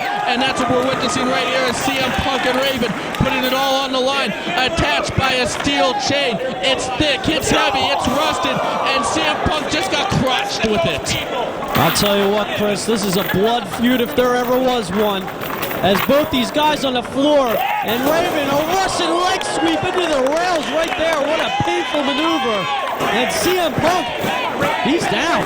And you know Raven, he has to be enjoying this. And he's busted open as well. The crimson is flowing in New Jersey as CM Punk sent into that unforgiving steel barricade. Raven just battering CM Punk all over the ringside area. CM Punk not having any kind of a shot so far as Raven is absolutely destroying him, and the sadistic Raven will continue to administer the pain. Raven, he said that he made a mistake when he came to Ring of Honor. He said he was happy, he was in a good mood, but now CM Punk has changed things. This is a morose Raven that we know so well from the past, and he is here to give pain and punishment to CM Punk, and he does that with the ring bell. What a vicious maneuver there by Raven, knocking that ring bell into the already busted open forehead of CM Punk, and the claret is flowing as Raven's reorganizing ringside with the table and chairs. And Punk, he can't escape. is he's in a lot of trouble, and Raven's got that chain again, and he's choking him. Just like Punk did to Raven 3 weeks ago, and this is why Punk did not want to be attached to Raven. He wants to be able to escape. He wants to be able to take a breather, because CM Punk, he's always thinking of the mind games. He's always thinking one step ahead, but since you're attached to your opponent with a steel chain, there's just nowhere to go, nowhere to hide, no time to take a breather, as CM Punk continues to get battered by Raven. And this is a pure ass kick, and CM Punk is taken right here as Raven just... You think he's happy with something like this? I mean, after what he's going through? Raven is definitely enjoying himself right now as he's taking the young Punk, well, Punk for lack of a better word, that's what CM Punk is, and he is battering him now with a chair, with the chain, with the steel barricade, using it all. CM Punk busted open, bleeding all over the place, and Raven's taking it right to him, and he knows he's having the time of his life right now. CM Punk trying to build his name at Raven's expense, and Raven saying that's not going to happen. But so far, Raven has been unable to defeat CM Punk. Can he finally do it right here tonight? And Raven with the basic fist right to the bloody forehead of CM Punk, trying to open up that cut even more right here. And Raven, he's taking no liberties here. He's going to unleash all his offense here in Elizabeth at Death Before Dishonor. This is the final chapter of this legendary Ring of Honor feud. Raven now setting up that table, and these men know this is the one the fans are always going to remember. That's why I have to win it, and Punk finally gets his first offense in with a low blow on Raven. The fans are booing here, but the Code of Honor is waived in this one. This is a blood feud, so perfectly legal what CM Punk is doing, as all the rules are thrown out of the window in this fight. Anything goes in this one, Ray, as there's a Mr. Wrestling 2 knee lift. And I think he might have had a little assistance of the chain there, as the chain might have caught him in the face as well. And it looks like CM Punk was checking to see if he got some of his teeth knocked out there, Chris. You know Raven would love to knock him out if he gets the opportunity. Raven, though, has something more diabolical in mind as he sets up that table in the corner. I have a feeling CM Punk's about to taste the wood. And Raven right here, slowly but methodically destroying CM Punk as he gets reversed through the table. Wow, that was a last-ditch maneuver there by Punk, but that might have saved him. CM Punk saving himself, but a huge momentum changer in the process. Raven is hurting. Look at that. CM Punk is busted open, though, but CM Punk now has the advantage. Let's see if he can follow up. You know, CM Punk, he's got all that hatred. He's got that rebel in him. It's just stirring up, and he's going to unleash it all on Raven. And who does this CM Punk think he is? He thinks he's some leader of some straight-edge revolution or something? Who does this guy think that he is? I don't know what's going through the mind of CM Punk, but he just lowered a knee there. And I think he's going to try to maybe work on that midsection. He should, because Raven was clinching it, and Raven still might be hurting from 3 weeks ago after he got beat up with the chain on the midsection. He got choked out. Raven might have some injuries coming into this match as well. If he wasn't hurting 3 weeks ago, he's definitely hurting after that knee to the face with the chain wrapped around the knee, as Raven tasting the steel chain for the first time. And now kick to the back of the head. Raven now on the floor. And he's in a precarious position as he's wrapped up in the chain. That can't be good for Raven. CM Punk with a definite advantage in this one as he is taking it to Raven. CM Punk already busted open. He has already withstood the punishment dished out by Raven, and now he's dishing it out on his own. He's unleashing that anger. He's taking it all out on Raven, that childhood that he's had, his father, the fact that he looks down on you if you're drinking a beer, smoking a bowl, and enjoying this match right now. CM Punk thinks that you're scum for that. It's like he thinks Raven is scum, and that's why he's battering that lacerated forehead of Raven, trying to open up that cut. That's right, Raven lacerated as well here in this matchup. And Punk, wow, oh, put him into the rails right there. Vicious maneuver by CM Punk. And Raven feeling it, feeling the steel from the chain, feeling the steel from the outside. And here comes another whip as Raven's down. And look at the punishment on the face of Raven right here as these guys are battling for their lives, Chris, for their lives. How much punishment can the veteran Raven take? There's been a lot of bumps taken on that body over the years. He might not have too many left, and CM Punk's trying to get the last ones out of him right here as he dishes out more and more punishment, hoping that Raven cannot continue in this dog collar match. Punk now has another idea, dumps Raven up and over and into the crowd, and hey, it's all good here. Normally, there's no countouts, but something like that might warrant a disqualification. But anything goes in this one. That's right. Punk has the advantage. I don't know if it's wise for him to throw Raven out in the crowd. That's his territory. That's where he's most comfortable. And, oh, wow, Raven reversed and Punk went right into the rails. Raven making good use of that dog collar, showing that he is a veteran, pulling on that chain, pulling Punk right into the guardrail, and now Punk is out and over. And he's unleashing those right hands right into the bloody forehead of Raven, and uh-oh. Look out. Raven into the light standard. And that's breaking down here in Elizabeth as they're in the crowd now. And an arm drag through the chairs, a hip toss, excuse me. And CM Punk has Raven at a disadvantage right here as he's taking the battle right to Raven. And now he's trying to choke the life out of him with that chair. Come on, Raven! And look at the crowd we have here in Elizabeth. ROH is most people ever to see an ROH show, and they're loving it as they're watching a bloodbath right here. You can feel the intensity. You can feel the hatred between these two as they try to end each other's careers. Raven trying to get that elusive victory over Punk, trying to teach the young Punk a lesson and trying to give him the beating that has escaped him so far. CM Punk trying to show that he's better than Raven, trying to show that he's better than Raven's revolution, trying to show that he's better than Raven's generation as Raven takes it right back into the ringside area. And CM Punk now at a disadvantage as Raven's capitalizing on the mistakes of CM Punk. And Punk now into the rail. Raven returning the favor. And this is just a fight, Chris. A fight is right, and that's what happens when two men hate each other as much as CM Punk and Raven do. As right now, it's Raven taking it right into his playground, into the crowd. CM Punk into the front row. And these guys are battling throughout the Rexplex right here. And Raven with a well-placed boot to the bloody head of CM Punk and knocks him through the chairs and Punk is down. These two men want to settle it all right here tonight at the first annual Death Before Dishonor. It's matches like this that make this such a huge event.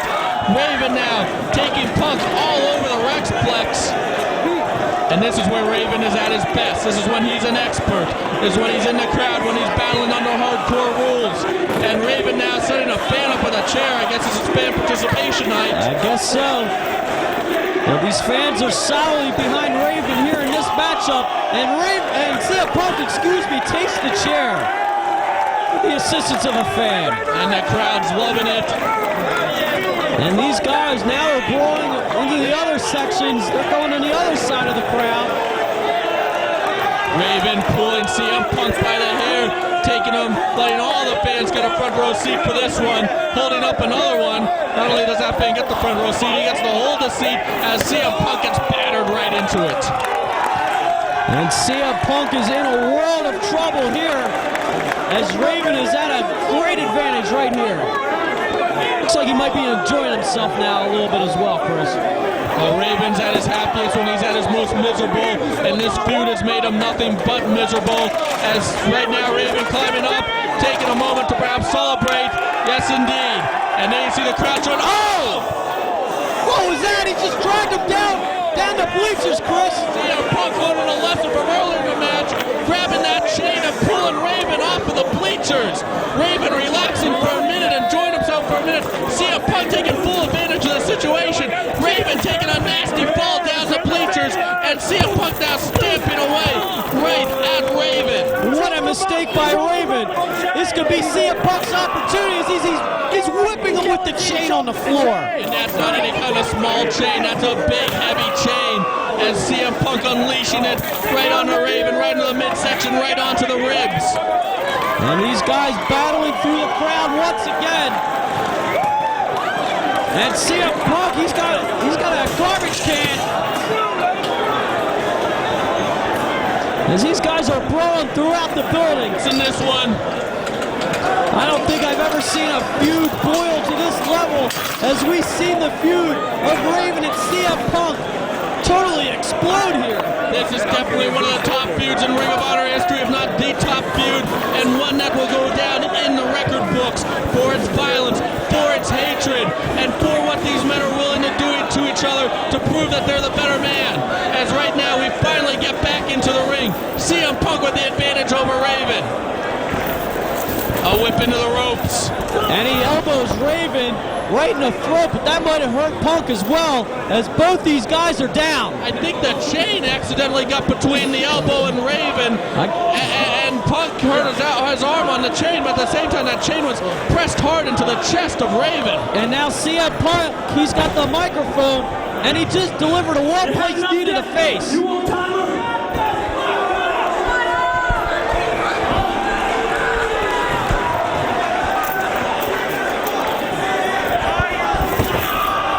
Punk whipping Raven. Another vicious strike there by CM Punk.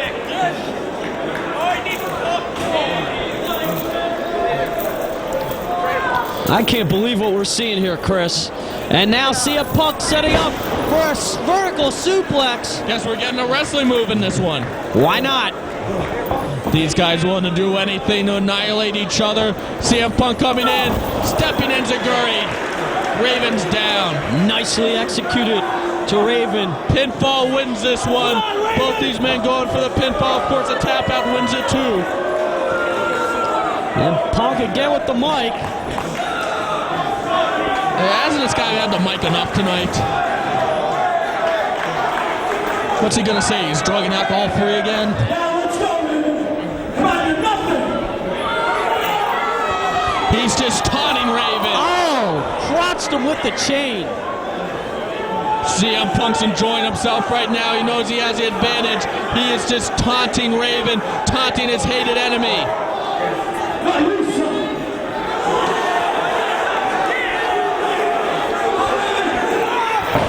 Raven pulled that chain, and the chain was behind Punk's leg.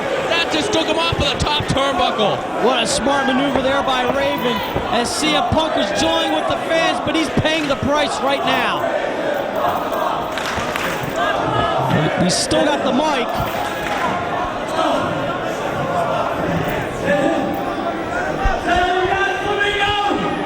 Flamingo. Woo. That's heat. Raven fighting back. Another punch. Raven fighting. Another one. Raven unloading now. Punk. Discus clothesline. And we might have a second or third win here by Raven. Raven's not going to let the young Punk get to him. Raven's not going to let CM Punk show that he's a better man. He's not going to let Punk show that his revolution is better than Raven's. And Raven taking it to Punk with a series of clotheslines now. And Raven, he's in full effect right here on CM Punk, as Punk is down. And the fans solidly behind Raven right here. Raven whipping Punk in. Punk out. Another clothesline by Raven. The veteran taking it to the upcoming superstar with a Mr. Wrestling 2 knee lift cover. No, not enough. He's hit him with everything, but I think he's got to hit him with that Raven effect, Chris, if he wants victory. Raven wants to do that too. There's nothing he'd like more than to hit him with that Raven effect DDT and pin CM Punk 1, 2, 3. Finish his feud, win the feud, and banish CM Punk forever.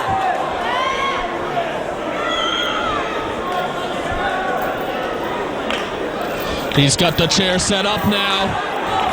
Whipping him in. Drop toe hold on the chair. Trademark Raven move. Cover. No, not enough. Even with the hook of the leg. Where are these guys getting all this energy, Chris? They have taken an unbelievable amount of punishment here. Well, it's pride that they're getting this energy from. They hate each other so much that they're not willing to let their opponents go say, hey, I'm the better man. It's that hatred that's driving them. Oh, look at that. That's just insulting. Spitting right in the face of CM Punk. And Raven has that chair once again. Let's see what he's going to come up with here. Maybe a chair shot heard around the world. It's possible. He's going to finish off CM Punk right here, right now. Oh! Punk moves. Raven hits referee Paul Turner. Turner is out. He took that chair flush on the head. Oh! Innovative use of the chain by Raven. That could have snapped his neck. And he's got him. Raven effect. He's got the Raven effect. He hit it. That's it. The fans counting, but the referee is out. Paul Turner's down. It's Colt Cabana, fellow Second City State member Colt Cabana. Oh, low blow on Raven. I can't believe we're getting interference in this. And a DDT as well. Colt Cabana, CM Punk's tag team partner and Second City State member, coming in, making the difference in this match. Give me a break. This is just terrible. Can't believe we're seeing this. Now wait a second. Danny Doran out of the crowd. And he's coming to the aid of Raven as he's lighting up Colt Cabana right here. Danny Doran is not forgetting what CM Punk said to him and about him before this match, and he is now taking it to Colt Cabana, helping Raven out. The Extreme Revolution is beating up the Second City Saints. Straight edge Revolution right now, but Punk with a cover. No! Oh, what a cheap pin! I can't believe it. Again, he wins. It was the DDT from Cabana that put Raven down. Punk just climbed on top and got the cheap pinfall. I can't believe this great feud is going to end like this. After all that we've seen to end like this, you're right. All right, well, we have 2 title matches coming up. We'll be right back with those.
It's the same.